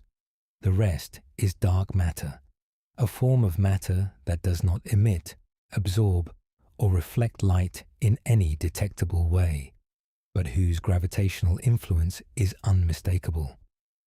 The evidence for dark matter did not come from the cosmic microwave background originally. It accumulated over decades from multiple independent lines of observation. In the 1930s, the Swiss astronomer Fritz Zwicky studied the velocities of galaxies within the Coma cluster and found that they were moving far too fast to be held together by the gravitational pull of the visible matter alone. The cluster should have flown apart long ago. Something unseen was providing additional gravitational glue. In the 1970s, the American astronomer Vera Rubin and her colleague Kent Ford made careful measurements of the rotation curves of spiral galaxies, tracing how fast stars and gas clouds orbit the center of a galaxy as a function of their distance from that center. In a galaxy where most of the mass is concentrated near the center, as the distribution of visible stars suggests, the rotation speed should fall off with distance in a predictable way, the same way the orbital speeds of planets in the solar system decrease with distance from the Sun. Instead, Rubin and Ford found that the rotation curves were flat. Stars far from the center of a galaxy orbit just as fast as those near the center. This could only be explained if there was a large, diffuse halo of unseen mass surrounding each galaxy, providing additional gravitational pull throughout. These and many other observations established the existence of dark matter on observational grounds long before the cosmic microwave background entered the picture. But the background radiation provided something that the earlier observations could not: a precise measurement of the total amount of dark matter in the universe, and a constraint on its properties. The key is in the acoustic peaks we discussed in Chapter 5. The heights and ratios of the peaks in the power spectrum of the cosmic microwave background are sensitive to the relative amounts of different components in the early universe. Ordinary baryonic matter, which interacts with photons and participates in the acoustic oscillations, behaves differently from dark matter, which does not interact with light and therefore does not participate in the oscillations directly. Dark matter does, however, have an important indirect effect on the oscillations. Because dark matter does not interact with radiation, it does not experience the radiation pressure that resists gravitational compression in the plasma. Dark matter can therefore begin to cluster gravitationally even before recombination, settling into the slight density variations and deepening the gravitational potential wells into which ordinary matter and radiation then fall. This enhances the amplitude of the acoustic oscillations and shifts the relative heights of the peaks in a characteristic way. By fitting the detailed pattern of peaks in the power spectrum to theoretical models that include both ordinary matter and dark matter as separate components, cosmologists can independently determine the density of each.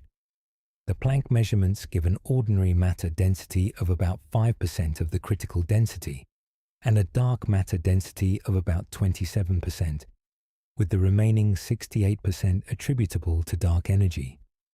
These numbers are consistent across multiple independent measurement methods, including the large-scale distribution of galaxies, the abundance of galaxy clusters, and the observations of gravitational lensing. The cosmic microwave background measurements also constrain the properties of dark matter beyond its total abundance. For the acoustic peaks to have the sharp, well-defined structure we observe, the dark matter must have been moving slowly relative to the speed of light at the time of recombination. Fast-moving dark matter, which cosmologists call hot dark matter, would have streamed out of the density variations and smoothed them out before recombination, suppressing the peaks at small angular scales.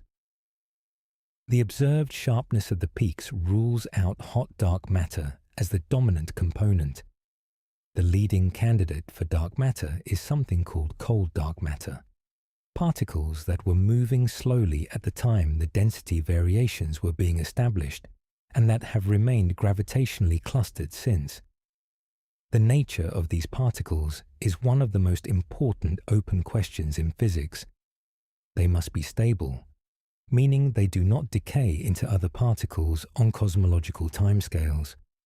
They must interact with ordinary matter only through gravity and possibly through the weak nuclear force, but not through electromagnetism, which is why they do not emit or absorb light, and they must have been produced in sufficient quantities in the early universe to account for the observed dark matter density. Several candidates have been proposed and searched for. Weakly interacting massive particles, or WIMPs, were for many years considered the most promising candidates. They arise naturally in extensions of the standard model of particle physics, including supersymmetry, and would have been produced in the right abundance in the early universe if their mass and interaction strength fall in a certain range.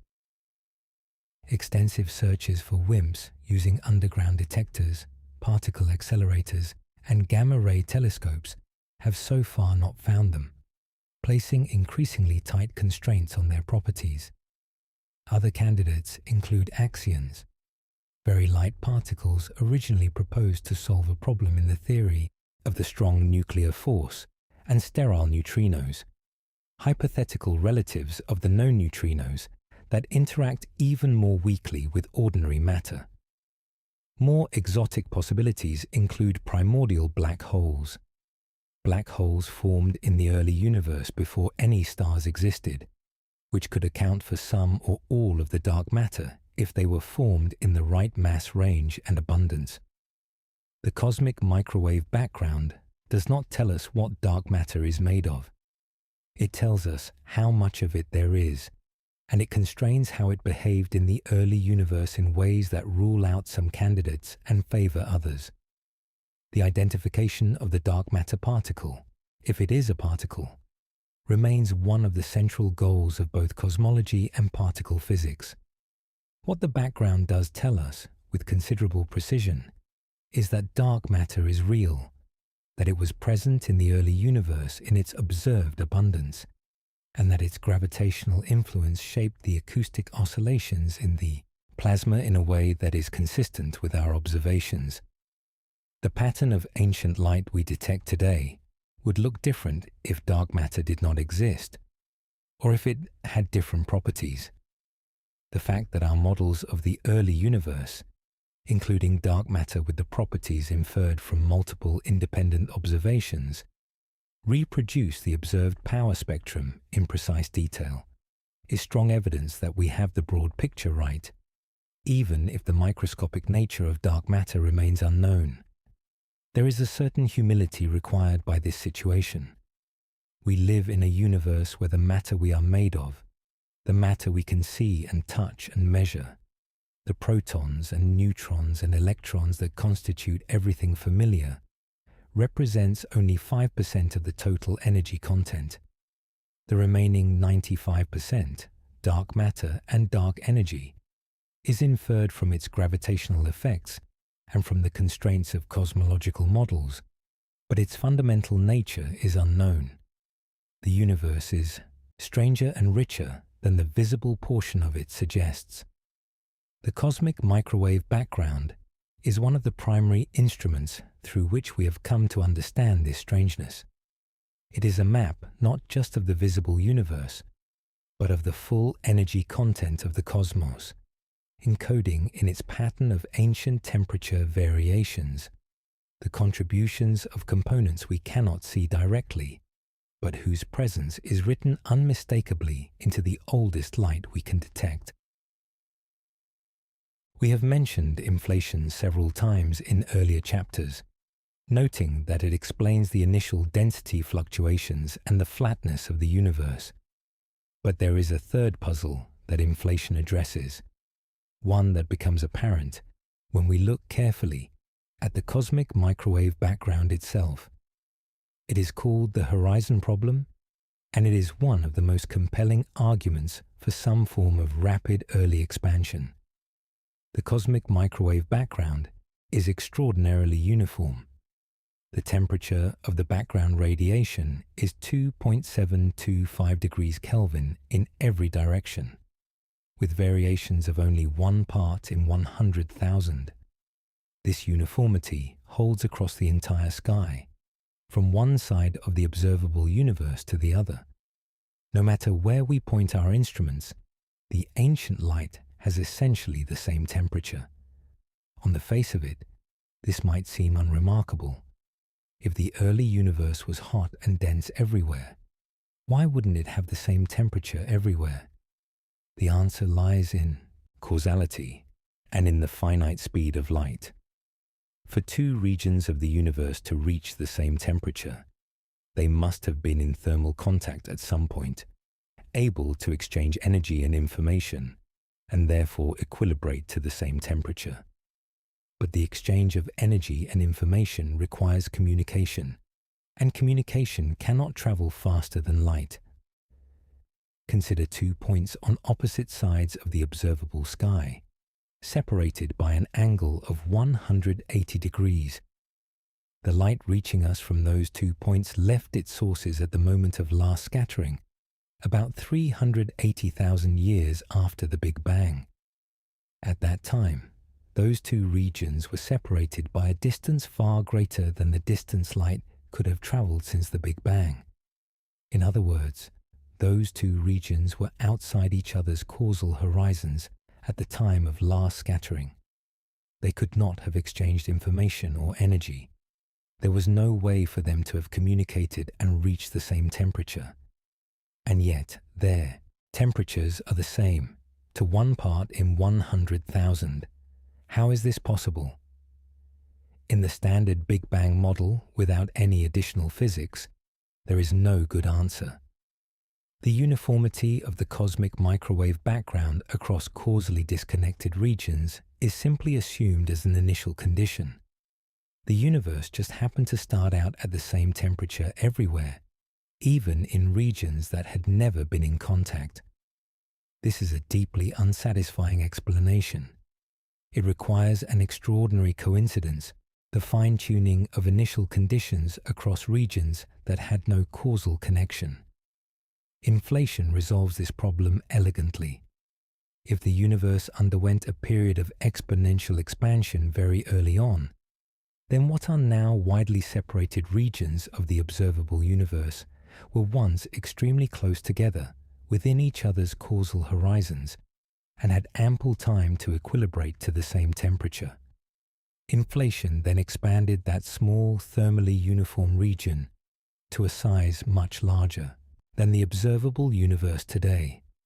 In this picture, the uniformity of the cosmic microwave background is not a coincidence. It is a consequence of the fact that the entire observable universe grew from a tiny region that was in causal contact before inflation. The regions whose ancient light reaches us from opposite sides of the sky were once neighbors, connected by physical processes that brought them to the same temperature. Inflation then separated them by distances that made them appear causally disconnected in the standard picture.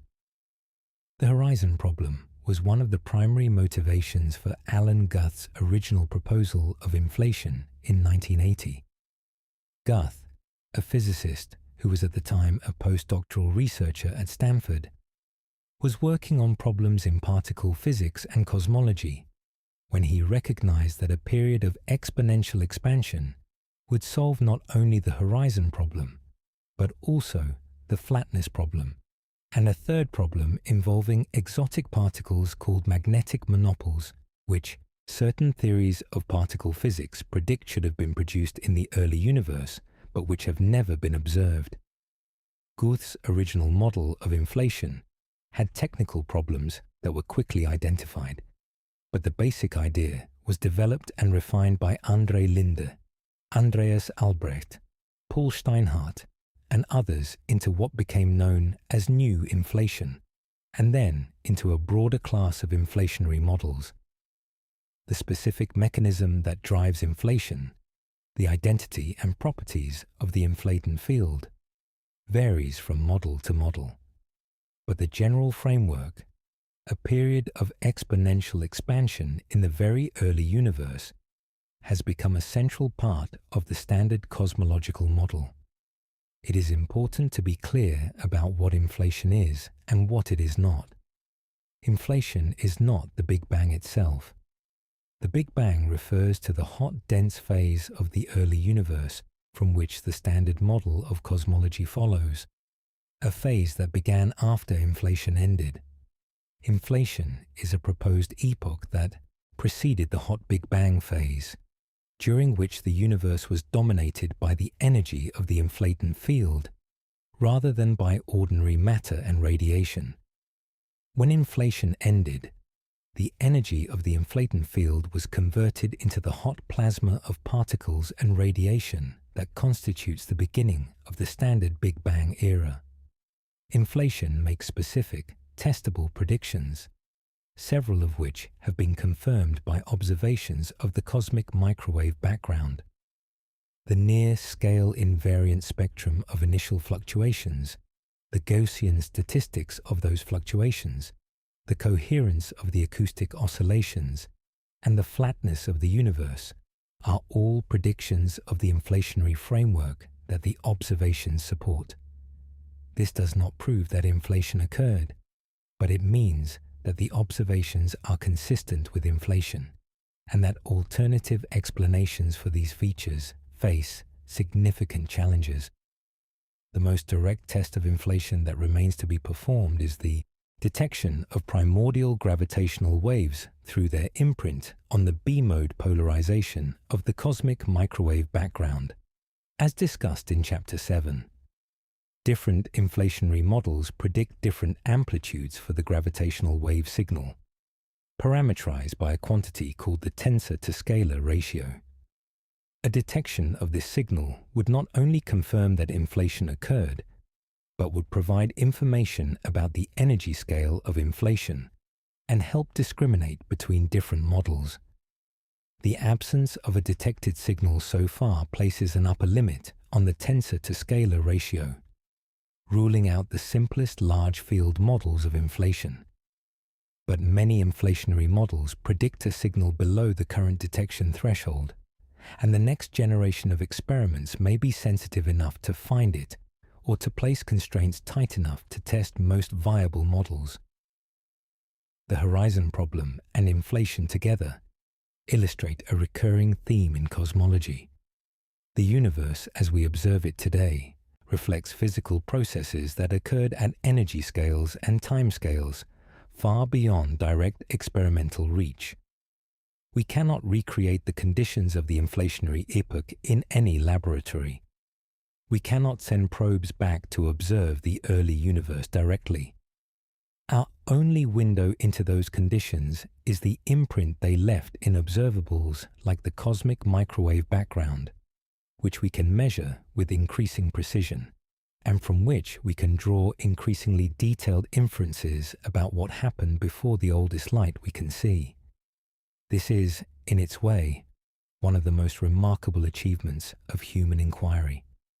Starting from observations made with instruments on Earth and in nearby space, we have been able to reconstruct, with reasonable confidence, the history of the universe back to within a tiny fraction of a second of its beginning. The chain of inference is long, and each link in it rests on physical principles that have been tested extensively in terrestrial laboratories and in astronomical observations.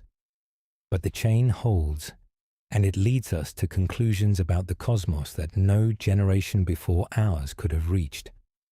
The universe, it turns out, is far more comprehensible than it has any right to be.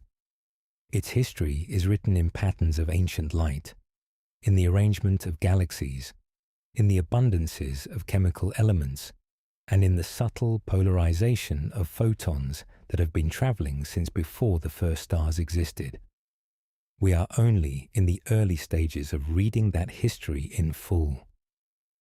The history of cosmic microwave background research has been a story of steadily increasing precision, from the accidental discovery of a featureless glow in 1965 to the detection of temperature fluctuations by Kobe in 1992, to the detailed mapping of the acoustic peaks by WMAP and Planck in the following decades. Each step brought new measurements that tested and refined our understanding of the cosmos. The question now is where this science goes next, what measurements remain to be made, and what new understanding they might bring. The most immediate frontier is the polarization of the background radiation, particularly the search for the primordial B-mode signal that would indicate the presence of gravitational waves from inflation. As discussed in Chapter 7, this signal has not yet been detected, but several experiments are actively searching for it with increasing sensitivity. The Simons Observatory, currently under construction in the Atacama Desert of Chile, at an altitude of about 5,200 meters, will deploy a combination of large and small aperture telescopes to measure the polarization of the cosmic microwave background, with sensitivity and resolution surpassing previous ground-based experiments. It is designed to constrain the tensor-to-scalar ratio to below 0.01, a level that would test a wide range of inflationary models. Further in the future, the CMBS-4 experiment, a collaboration involving multiple institutions and plan to operate telescopes at both the South Pole and in Chile, aims to push sensitivity to the level where the tensor-to-scalar ratio can be constrained below 0.001. At this level, CMBS-4 would either detect the primordial gravitational wave signal predicted by most large-field inflationary models, or rule them out entirely, substantially narrowing the theoretical landscape of the inflation. In space, the Lightbird satellite, being developed by the Japan Aerospace Exploration Agency with international partners, is designed to make a full-sky measurement of the polarization of the cosmic microwave background, with sensitivity optimized for detecting the primordial B-mode signal on large angular scales, where the gravitational wave contribution is expected to be strongest relative to the lensing-induced signal. Beyond the search for primordial gravitational waves, the next generation of experiments will also make important advances in the measurement of secondary effects on the cosmic microwave background, particularly the Sunyaev-Zeldovich effect and gravitational lensing. Higher resolution and sensitivity will enable the detection of galaxy clusters at greater distances and lower masses, extending the catalogue of clusters that can be used to trace the growth of structure and constrain dark energy. Gravitational lensing of the cosmic microwave background, the distortion of the background radiation's pattern by intervening mass concentrations, will be measured with much greater precision by future experiments. This lensing signal provides a map of the distribution of mass in the universe, integrated over a large range of distances. Combined with measurements of the galaxy distribution, and with direct lensing measurements using galaxies as sources, it will help constrain the properties of dark matter and dark energy, and test the predictions of general relativity on the larger scales. Future experiments will also make more precise measurements of the spectral distortions of the cosmic microwave background, subtle deviations from the perfect blackbody spectrum that arise from various processes in the early and late universe. Different types of energy injection into the early universe plasma leave characteristic distortions in the spectrum of the background radiation. Measuring these distortions with sufficient precision could reveal the presence of processes that occurred before recombination and that are otherwise inaccessible to observation. One particularly interesting type of spectral distortion is called a mu distortion, which would arise from the dissipation of acoustic waves in the very early universe at scales smaller than the Silk damping scale. These distortions would provide information about the primordial power spectrum on scales far smaller than those probed by the temperature and polarization maps, extending our knowledge of the initial fluctuations over many more decades of scale. Another type is called a Y distortion, arising from the scattering of background photons off hot electrons in galaxy clusters and in the warm, hot intergalactic medium, the diffuse gas that fills the cosmic web between galaxy clusters. Measuring the total Y distortion across the sky would provide a measure of the total thermal energy in all the hot gas in the universe, complementing direct observations of individual clusters. The Pixie satellite concept, proposed to NASA, was designed specifically to measure these spectral distortions with the precision needed to detect them, though it has not yet been selected for flight. Future missions with similar goals may eventually make these measurements, opening a new window into processes in the early and late universe. Beyond instrumentation and new measurements, theoretical work on the cosmic microwave background continues to advance. Increasingly sophisticated calculations of the expected signal from various physical processes allow more precise comparison between theory and observation, squeezing more information from existing data and making more specific predictions for future experiments. Computational advances, including the use of machine learning techniques to analyze large datasets and extract subtle signals, are also beginning to play a role in cosmic microwave background science.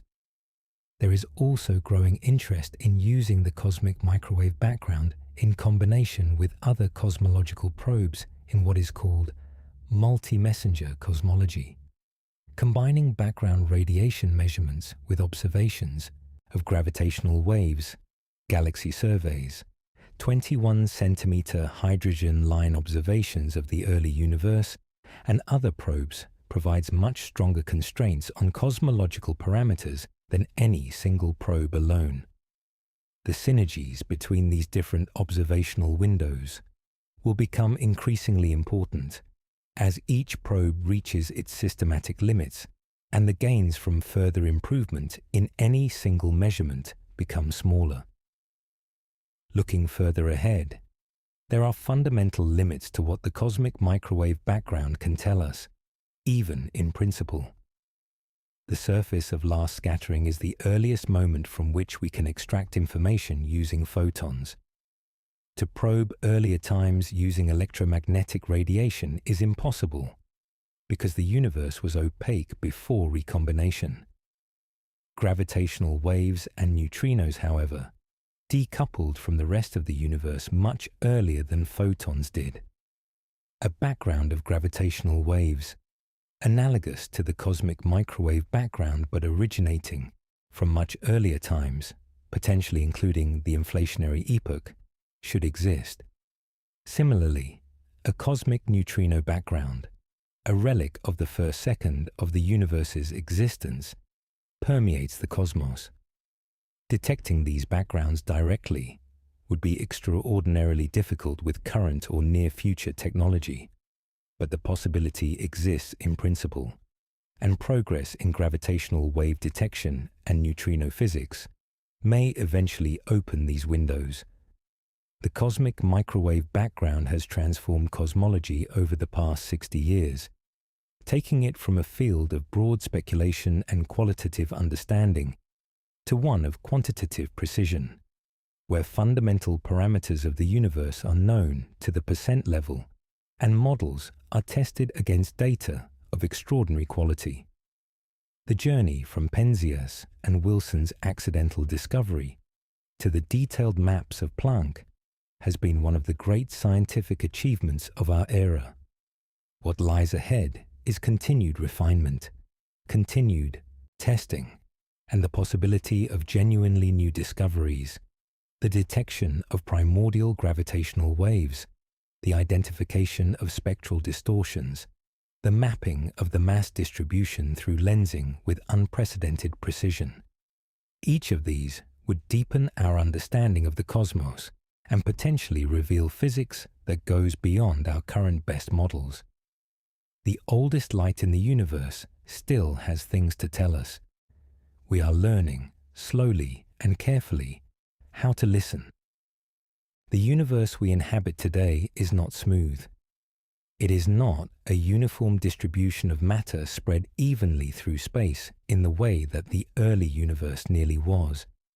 Instead, matter is arranged in an intricate, interconnected structure that cosmologists call the cosmic web, a vast network of filaments, sheets, and nodes separated by enormous empty regions called voids. Galaxies cluster along the filaments. Galaxy clusters gather at the nodes where filaments intersect, and between these structures, stretching across hundreds of millions of light years, the voids contain almost nothing at all.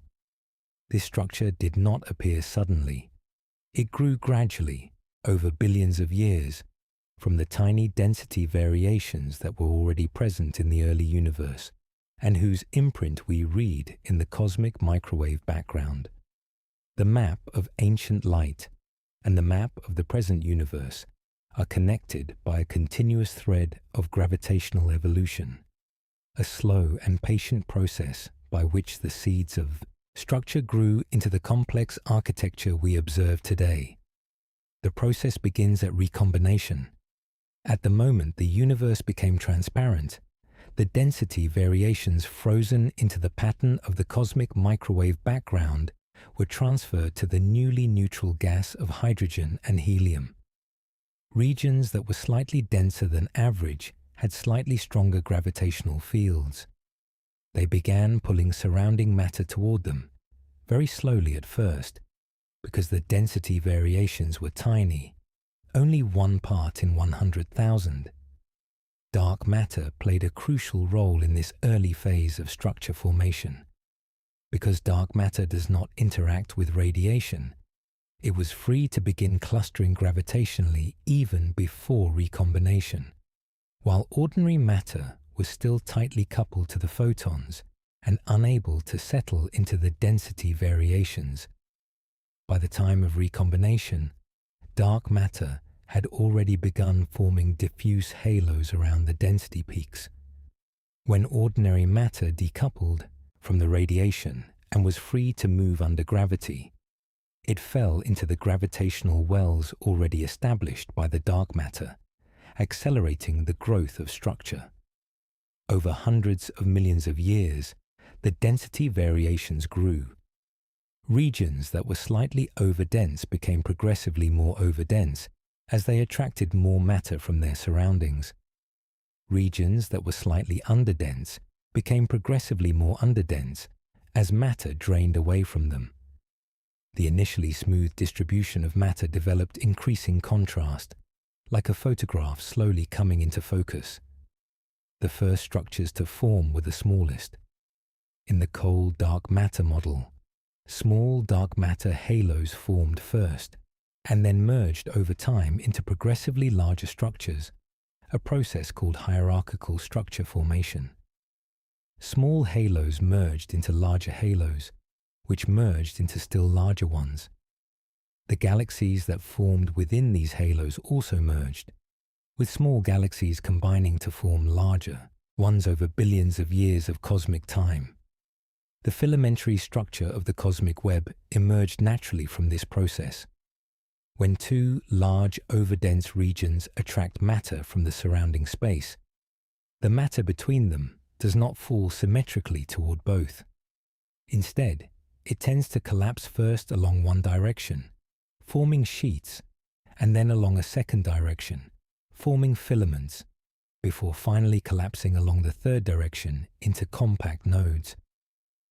This sequence of collapse, which was worked out theoretically by the Soviet mathematician Yakov Zeldovich in the 1970s, explains why the cosmic web has the character it does, with its interconnected filaments and nodes, rather than isolated spherical clumps. The voids are equally important as the filaments in understanding the large-scale structure of the universe. As matter flows out of the underdense regions and into the filaments and nodes, the voids grow larger and emptier over time. Today, voids occupy most of the volume of the universe.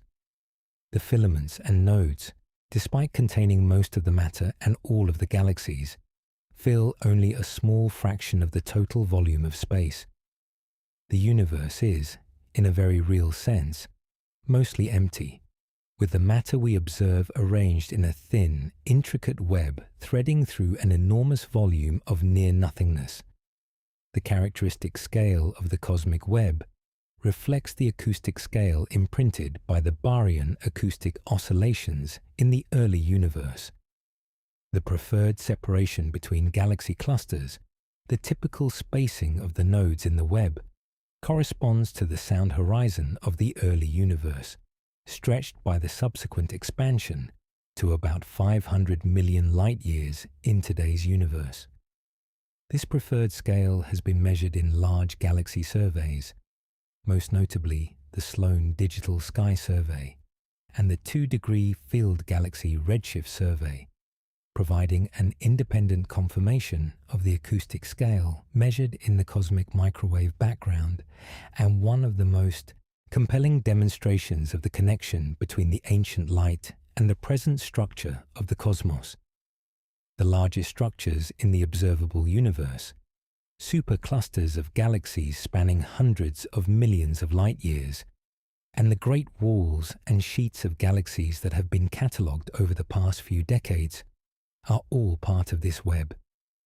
The Laniakea supercluster, within which our own Milky Way resides, along with the local group of galaxies and the Virgo cluster, spans about 520 million light-years and contains the mass of roughly 100 million billion suns.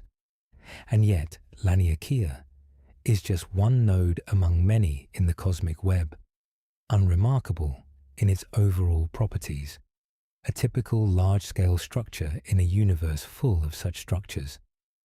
The Milky Way itself sits in a relatively quiet region of the cosmic web, not at the center of a rich cluster, but in a loose group of a few dozen galaxies.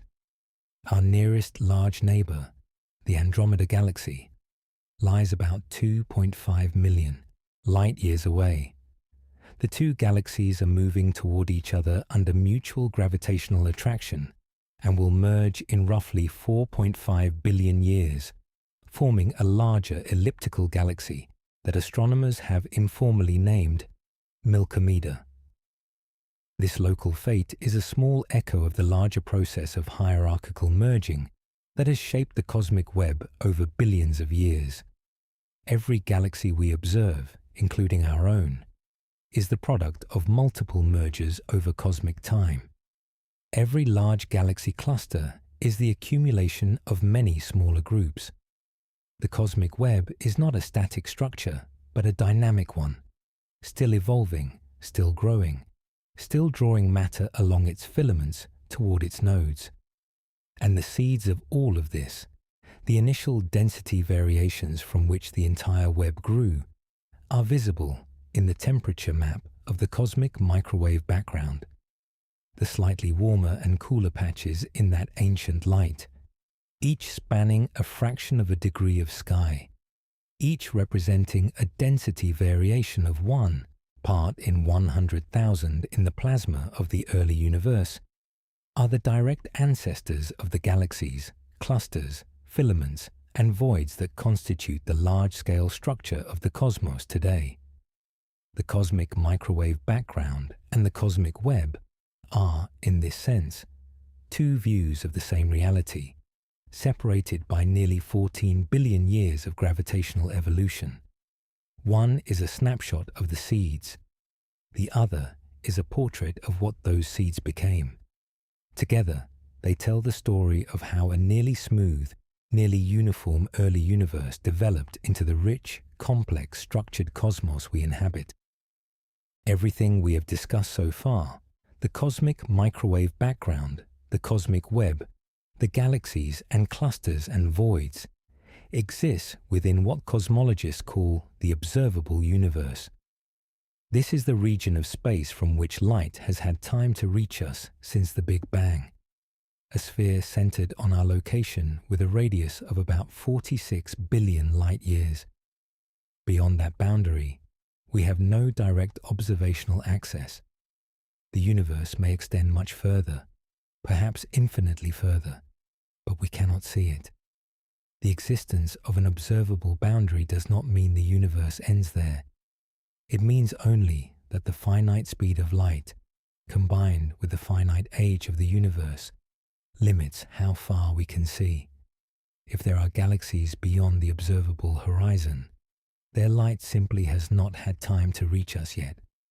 In an expanding universe, some of those regions may never be reachable, because the expansion of space carries them away faster than light can cross the increasing distance. This raises questions that are as much philosophical as scientific. What is the universe like beyond our observable horizon? Is it more of the same, more galaxies, more cosmic web, more of the structures we observe within our observable volume? Or does it differ in some fundamental way? The simplest assumption, and the one most consistent with the inflationary picture, is that the universe beyond our horizon is similar to the observable portion, filled with matter and radiation arranged in the same general way, governed by the same physical laws, with density variations of similar character and amplitude. Inflation stretched a causally connected region to a size much larger than our observable universe, and that stretching would have produced similar conditions throughout the inflated volume. If the universe is spatially infinite, as the flat geometry suggested by the cosmic microwave background is consistent with, then there is an infinite volume of space beyond our observable horizon. In an infinite universe with similar physical conditions throughout, every possible configuration of matter and energy that is consistent with the laws of physics occurs somewhere, and occurs infinitely many times.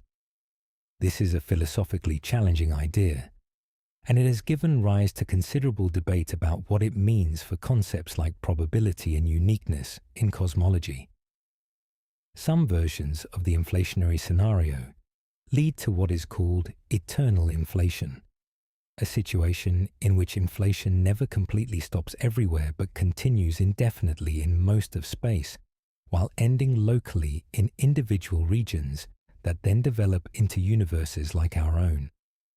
In this picture, our observable universe is one of an enormous, perhaps infinite, number of such regions, each potentially with different physical properties depending on the details of how inflation ended in that region.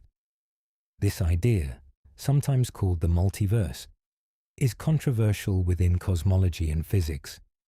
It makes predictions that are difficult or impossible to test observationally, because the other regions of the multiverse are by definition beyond our causal horizon and cannot influence us in any detectable way. Some physicists consider it a legitimate scientific hypothesis that follows naturally from well-motivated theoretical frameworks.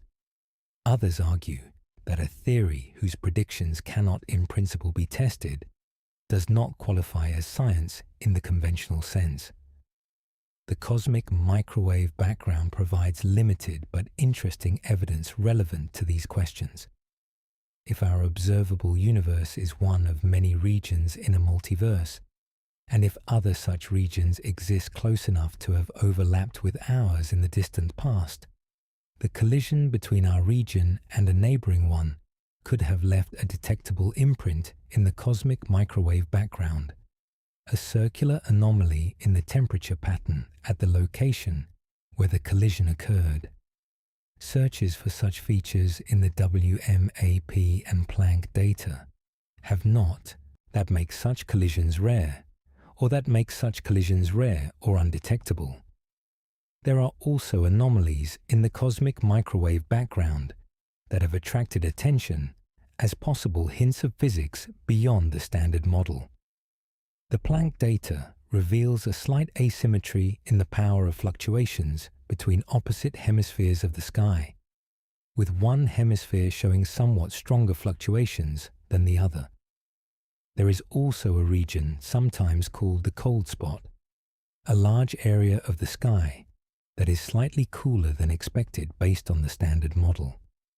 These anomalies are statistically marginal, meaning they could plausibly be chance fluctuations in a universe that is otherwise consistent with the standard model, but they have not been definitively explained and continue to attract theoretical attention.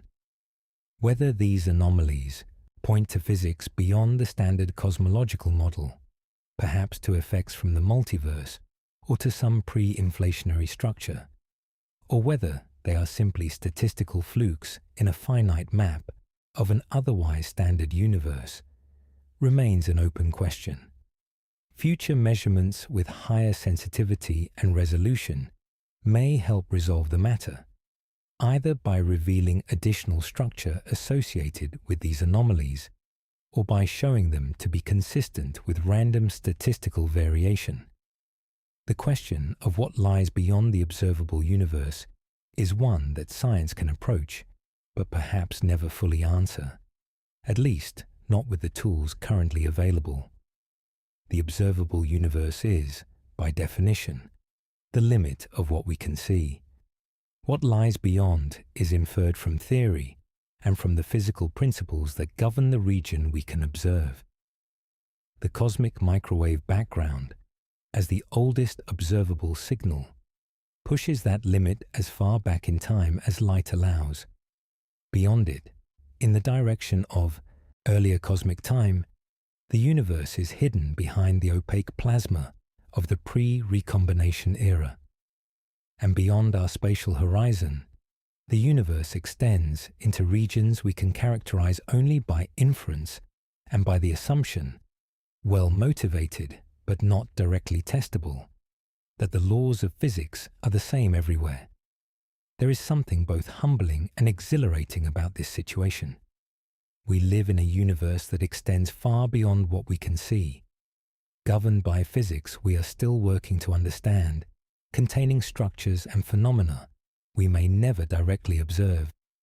And yet, from our small vantage point on a modest planet orbiting an ordinary star in an unremarkable galaxy, we have managed to piece together a detailed and coherent picture of cosmic history stretching back nearly to the beginning of time.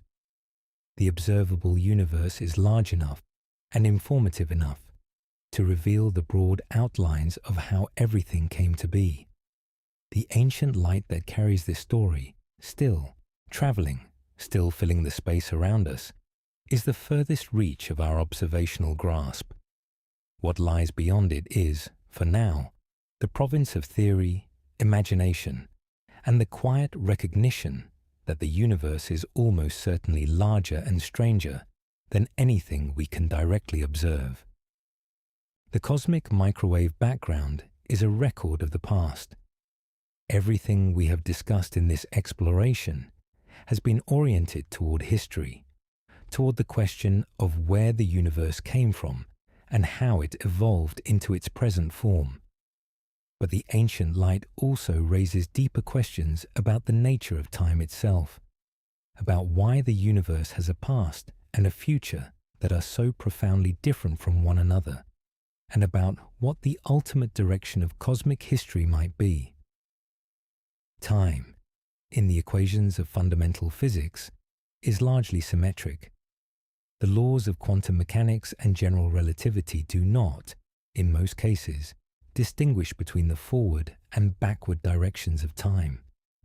A film of two billiard balls colliding looks equally plausible whether played forward or backward. A film of a glass shattering on the floor, however, looks obviously wrong when played in reverse. We never see shards of glass spontaneously assembling themselves into a whole glass and leaping upward onto a table. Why not? The answer lies in a concept called entropy, a measure of the disorder or randomness of a physical system. The second law of thermodynamics states that the entropy of a closed system tends to increase over time, or at best remain constant. Systems evolve from ordered, low-entropy states toward disordered, high-entropy states. The shattering of a glass increases entropy because there are many more ways for the glass fragments to be scattered across the floor than there are for them to be arranged in the specific configuration of an intact glass. The reverse process, decreasing entropy, is not forbidden by the fundamental laws of physics, but it is so astronomically unlikely as to be effectively impossible. The arrow of time, the fundamental asymmetry between past and future that we experience in everyday life, is a consequence of this tendency toward increasing entropy. The past is the direction of lower entropy. The future is the direction of higher entropy. We remember the past because the past left records in low-entropy physical systems, including our brains, and those records persist because entropy has increased since then. But this raises a profound question. If entropy tends to increase, why was the entropy of the universe so low in the past? The early universe, as revealed by the cosmic microwave background, was in an extraordinarily smooth, uniform state. Physicists call this a low-entropy state. The universe has been evolving toward higher entropy ever since, as matter clumped into galaxies and stars, as stars burned their nuclear fuel and produced heavier elements, and as the overall disorder of the cosmos increased. The smoothness of the cosmic microwave background, the very feature that makes it so useful as a cosmological tool, is also a measure of the extraordinarily low entropy of the early universe. a universe in which matter was arranged in a perfectly smooth, uniform distribution, with no structures, no density variations, no complexity, is a universe in a very special, very low entropy initial state. Why did the universe begin in such a state? This question, sometimes called the problem of the past hypothesis, or the problem of the arrow of time, is one of the deepest in all of physics. The second law of thermodynamics explains why entropy increases from a given initial state. But it does not explain why the initial state had such low entropy in the first place. That low entropy had to be built into the initial conditions of the universe, either as a fundamental feature of whatever process created it, or as a consequence of some deeper physical principle we do not yet understand. Inflation provides a partial answer. The exponential expansion of inflation stretched and smoothed whatever initial conditions preceded it, producing a very uniform, low entropy state as its output. But this just pushes the question back further. What were the conditions before inflation, and why did they permit inflation to begin? This remains an active area of theoretical research, touching on questions about quantum gravity, the origin of the universe, and the nature of time at the most fundamental level. The cosmic microwave background sits at the boundary between the low entropy early universe and the higher entropy universe that followed. It is a snapshot of the universe at a moment when entropy was still very low by the standards of what came later, when the seeds of all future structure were present, but had not yet grown into the complex, irreversible configurations of stars, galaxies, and living things. Stars are engines of entropy production. They take the nuclear potential energy stored in hydrogen and convert it into light and heat, increasing the entropy of the universe in the process.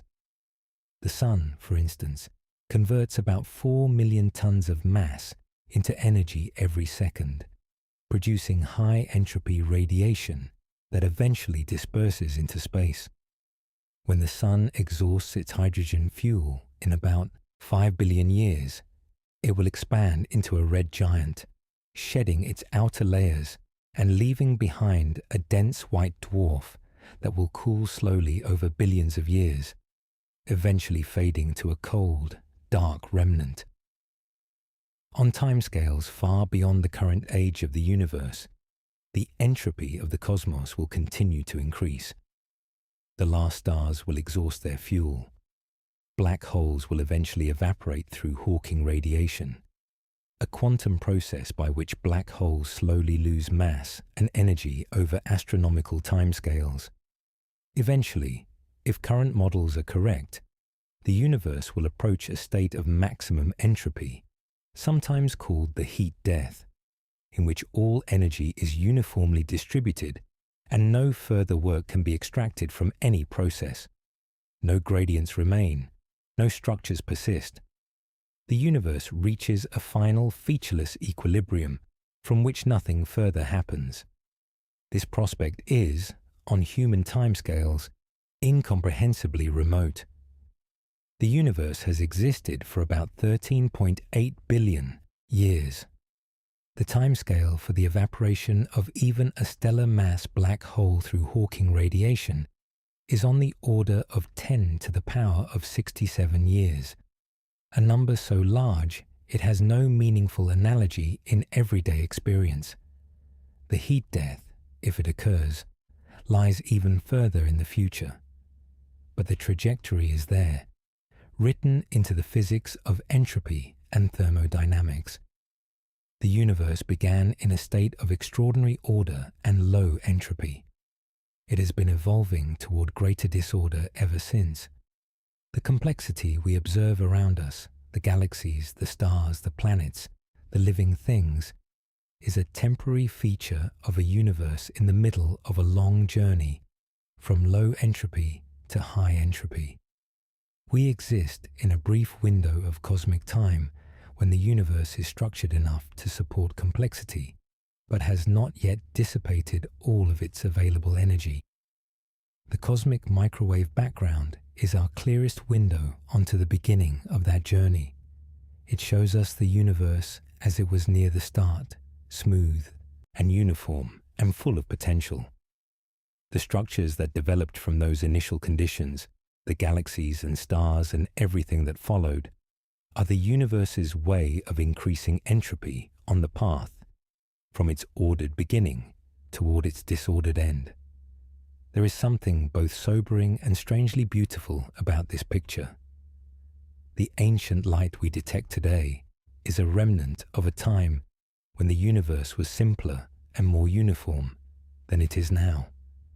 Everything that has happened since, every star that formed and burned and died, every galaxy that assembled and evolved, every complex structure that emerged from the interplay of gravity and radiation and chemistry, is a consequence of the universe working its way toward equilibrium. We are, in a very real sense, part of that process. Our existence, and the existence of everything we know, is a feature of a universe that began in extraordinary order and is slowly, inexorably, finding its way to disorder. The arrow of time points from the smooth, ancient universe revealed by the cosmic microwave background toward the complex, structured present, and onward toward a far future of increasing simplicity and decreasing structure. Along that arrow, for a brief moment in cosmic terms, the universe became complex enough to produce minds capable of looking back at the ancient light and asking what it means. Light is not the only messenger the universe sends us. The cosmos communicates through multiple channels, and while the cosmic microwave background represents the limit of what we can observe using photons, other forms of radiation and other fundamental forces offer complementary and in some cases deeper windows into cosmic history.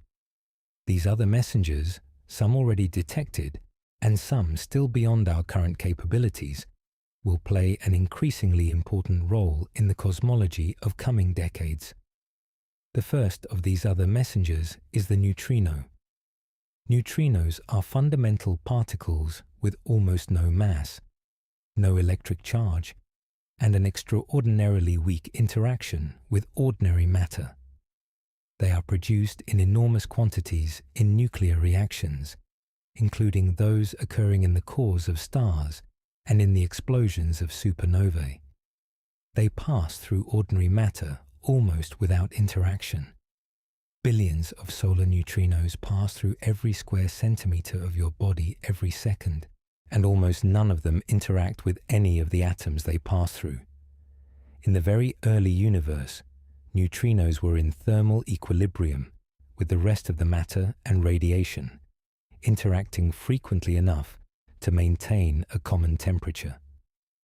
As the universe expanded and cooled, however, the interaction rate dropped below the expansion rate, and neutrinos decoupled from the rest of the universe.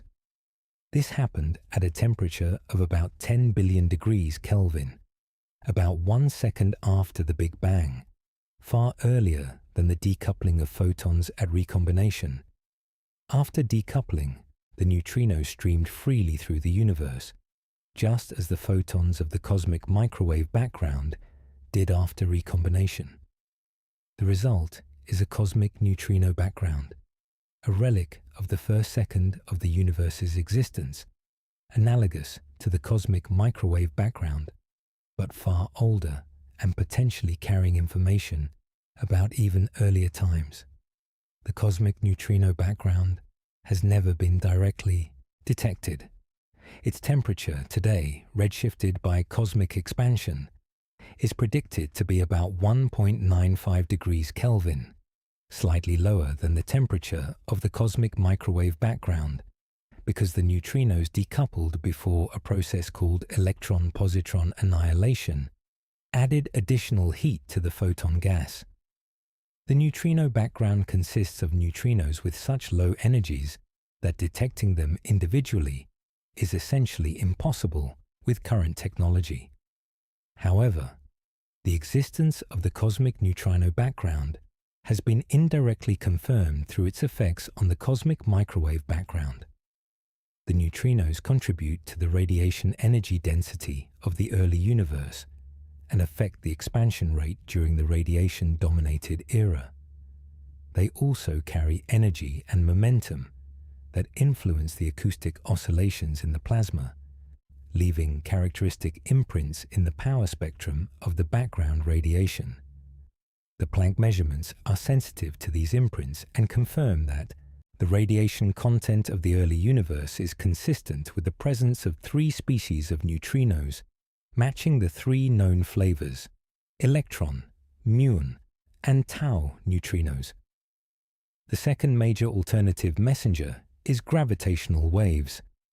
These ripples in the fabric of space-time were predicted by Einstein's general relativity and first directly detected in 2015 by the LIGO Observatory, which observed the gravitational waves produced by the merger of 2 black holes more than 1 billion light-years away. Since then, gravitational wave astronomy has developed rapidly, with detections of numerous black hole mergers and, in 2017, the merger of 2 neutron stars, an event observed simultaneously in gravitational waves and across the electromagnetic spectrum. Gravitational waves interact with matter even more weakly than neutrinos do, which means they can travel through the universe essentially without absorption or scattering. A gravitational wave background from the very early universe, if it exists, would carry information from times before the cosmic microwave background and before the cosmic neutrino background, potentially including the inflationary epoch itself. Primordial gravitational waves produced during inflation would have a spectrum and amplitude that depend on the energy scale of inflation.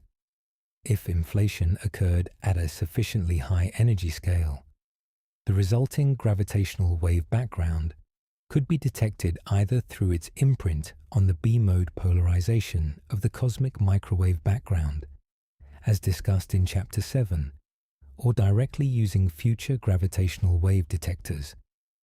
Current ground-based detectors like LIGO and Virgo are sensitive to gravitational waves in the frequency range of tens to thousands of cycles per second, corresponding to sources like merging black holes and neutron stars. Primordial gravitational waves from inflation would have much lower frequencies, corresponding to the scales of the observable universe, and would require different detection strategies. The planned Laser Interferometer Space Antenna, known as LISA, is a space-based gravitational wave detector under development by the European Space Agency, with launch planned for the late 2030s. LISA will consist of 3 spacecraft separated by millions of kilometers, forming a triangle in space and measuring the tiny changes in the distances between them caused by passing gravitational waves. It will be sensitive to gravitational waves in the frequency range of millihertz, corresponding to sources like massive black hole mergers and possibly to certain components of a primordial gravitational wave background. At even lower frequencies, pulsar timing arrays offer another approach to detecting gravitational waves. Pulsars are rapidly rotating neutron stars that emit beams of radio waves with extraordinary regularity, acting as natural cosmic clocks. A gravitational wave passing between Earth and a pulsar would cause a tiny, systematic variation in the arrival times of the pulsar's radio pulses. By monitoring many pulsars simultaneously and looking for correlated timing variations, astronomers can search for gravitational waves in the nanohertz frequency range. In 2023, multiple pulsar timing array collaborations, including the North American Nanohertz Observatory for gravitational waves and the European Pulsar Timing Array, reported evidence for a gravitational wave background in the nanohertz frequency range. The signal is consistent with the gravitational waves produced by a population of supermassive black hole binaries, pairs of supermassive black holes in the process of merging at the centers of distant galaxies. Whether it contains any contribution from primordial gravitational waves produced in the early universe remains to be determined with more data. A third complementary window on the early universe comes from observations of the 21-centimeter radio emission line of neutral hydrogen. After recombination, the universe was filled with neutral hydrogen gas. The first stars and galaxies formed several 100 million years later, and the ultraviolet radiation they produced began reionizing this gas. The transition from neutral to ionized gas, the epoch of reionization, was a major event in cosmic history that reshaped the intergalactic medium and changed the conditions under which subsequent generations of galaxies formed. The neutral hydrogen of the pre-reionization universe emits and absorbs radio waves at a wavelength of 21 centimeters, a transition between two slightly different energy states of the hydrogen atom. By observing the 21 centimeter emission and absorption at different redshifts, radio astronomers can in principle map the distribution of neutral hydrogen across cosmic time, tracing the process of reionization and the growth of the first structures. This is the goal of several current and planned radio telescope arrays, including the Hydrogen Epoch of Reionization Array in South Africa and the Square Kilometre Array, an enormous international radio telescope being constructed in South Africa and Australia.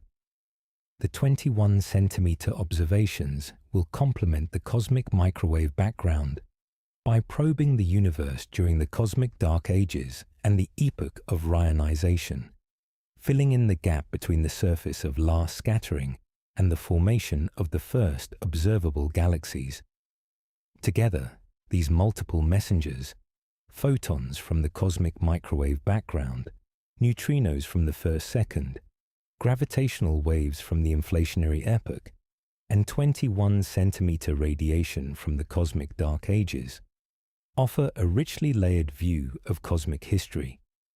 Each messenger carries different information, decoupled from the rest of the universe at different times, and together they can provide a much more complete picture of the universe's early evolution than any single probe alone. We are at the beginning of this multi-messenger era in cosmology. The first gravitational wave detections have opened a new sensory channel for observing the universe. The first hints of a gravitational wave background have been detected. Future telescopes and detectors will push each of these channels to greater sensitivity and resolution. The universe, it turns out, is communicating with us through many frequencies and many forms of radiation. We are only beginning to learn how to listen to all of them at once. We have traveled a long way tonight, from the basic nature of light to the acoustic oscillations of the early universe, from the accidental discovery of a faint microwave hiss to the precise maps of the Planck satellite, from the seeds of structure to the cosmic web, from the geometry of space to the arrow of time, from the oldest light we can see to the other messengers that carry information from even earlier moments. It is worth pausing now, as this long journey draws toward its close, to consider what all of this means from a broader perspective. We are creatures living inside the universe we are trying to understand. This is an obvious fact, but it has profound implications for the nature of cosmology as a science. We cannot step outside the universe to observe it from above. We cannot run the Big Bang again under controlled conditions and change one variable at a time. We have a single universe, observed from a single location within it, at a single moment in its history. Everything we know about the cosmos, we have inferred from signals that have reached us here, on this planet, in this galaxy, at this particular time. The cosmic microwave background is the most distant and ancient of those signals. It is, in the most literal sense, the edge of the observable universe in time, the furthest back we can see using light. And yet, the information it carries, the pattern of temperature and polarization variations across the sky, has allowed us to reconstruct the history of the universe with remarkable precision, to measure its age, its composition, its geometry, and the character of its initial conditions. This is a testament to the power of physical law. The universe is comprehensible because it is governed by consistent mathematical principles that apply everywhere and at all times. The same laws of quantum mechanics that describe the behavior of atoms in a laboratory on Earth also govern the quantum fluctuations of the inflationary epoch. The same equations of general relativity that describe the bending of light around the sun also describe the large-scale geometry of space-time across the observable universe. The same thermodynamics that governs the behavior of gases in a cylinder also governed the acoustic oscillations of the early universe plasma. This universality of physical law is not obvious. It is not logically necessary. It is an empirical discovery, confirmed repeatedly by the agreement between observations and the predictions of theories developed from principles accessible to us here on Earth. The cosmos did not have to be this way. The fact that it is, that the universe is governed by the same principles everywhere and at all times, is one of the deepest and most remarkable features of the reality we inhabit. The cosmic microwave background is perhaps the most compelling demonstration of this universality. To predict its spectrum, we apply the physics of blackbody radiation developed in the early 20th century. To calculate the positions and heights of its acoustic peaks, we apply fluid dynamics and thermodynamics to the conditions of the early universe. To interpret its polarization, we use the quantum mechanics of photon scattering. To understand the geometry it reveals, we use general relativity. All of these theories, developed from observations and experiments on human scales and in terrestrial laboratories, apply with precision to conditions that are as far from everyday experience as it is possible to imagine. The universe is also old enough and large enough that the light reaching us from its earliest moments has had time to carry its full message. If the universe were younger, the cosmic microwave background would not yet have cooled enough to be distinguishable from the emission of nearby objects. If it were smaller, the angular scales of the acoustic peaks would be different. If the physical constants were different, the spectrum would be different. The peaks would be at different positions. The composition inferred from the observations would be different. The universe we happen to inhabit has the properties that make its own history readable, at least in principle, to the creatures that have evolved within it. Whether this is remarkable or simply the natural consequence of the anthropic requirement that we exist in a universe compatible with our existence is a question that touches on deep issues in philosophy and cosmology. But regardless of how one approaches that question, the fact remains that we can read the universe's history in its oldest light, and that reading has revealed a cosmos of extraordinary scope, coherence, and depth. The cosmic microwave background has told us that the universe began in a hot, dense state nearly 14 billion years ago, that it expanded and cooled through a series of well-understood transitions, that the initial fluctuations from which all structure grew were generated in an epoch of rapid inflation, that the universe is geometrically flat and composed predominantly of dark matter and dark energy, and that the seeds of all the structure we observe around us were already present in the ancient light as tiny variations of 1 part in 100,000. It has also told us what we do not know. The nature of dark matter remains unknown. The nature of dark energy is deeply mysterious. The mechanism of inflation, if it occurred, is not yet identified. The universe before inflation is inaccessible to current observations. These open questions are not failures of the science. They are the frontier, the places where our current understanding reaches its limits and where future work will push further. The story of the cosmic microwave background is, in this sense, an ongoing story. It began with an accidental discovery in New Jersey in 1964 and has continued through decades of increasingly precise observation and increasingly sophisticated theory.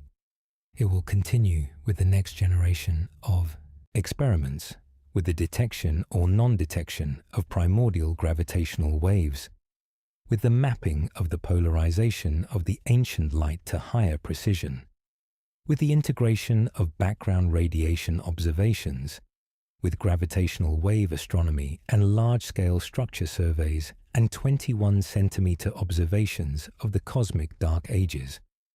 Each new measurement adds a sentence to the story the universe is telling us about itself. Each new discovery reveals a new question. The cosmos is not running out of things to say, and we, small and brief as we are in the context of cosmic time and cosmic scale, have developed the tools and the understanding to listen. There is something worth holding on to in all of this, as the night deepens and the ideas from this long journey settle quietly into place. The universe is old. It is vast beyond ordinary comprehension. It began in conditions that no human will ever directly experience and will end in the far future, in conditions equally beyond our reach. And yet it is knowable. Not completely, not without limits, but in its broad outlines and in many of its details, the universe has allowed itself to be understood by the minds that evolved within it. The oldest light in the universe is still here, surrounding us, passing through us, carrying its ancient message from a time before stars, before galaxies, before any of the structures we know. It has been traveling for nearly 14 billion years to reach this moment. And in the quiet of this night, as you rest and let your breathing slow, and let the ideas from this long exploration drift gently through your thoughts, that light is still here, as it has always been, patient and ancient, and full of everything the universe has learned to say about itself. The cosmos is speaking, in the faintest possible whisper, from the very edge of time. We have learned slowly and carefully to hear it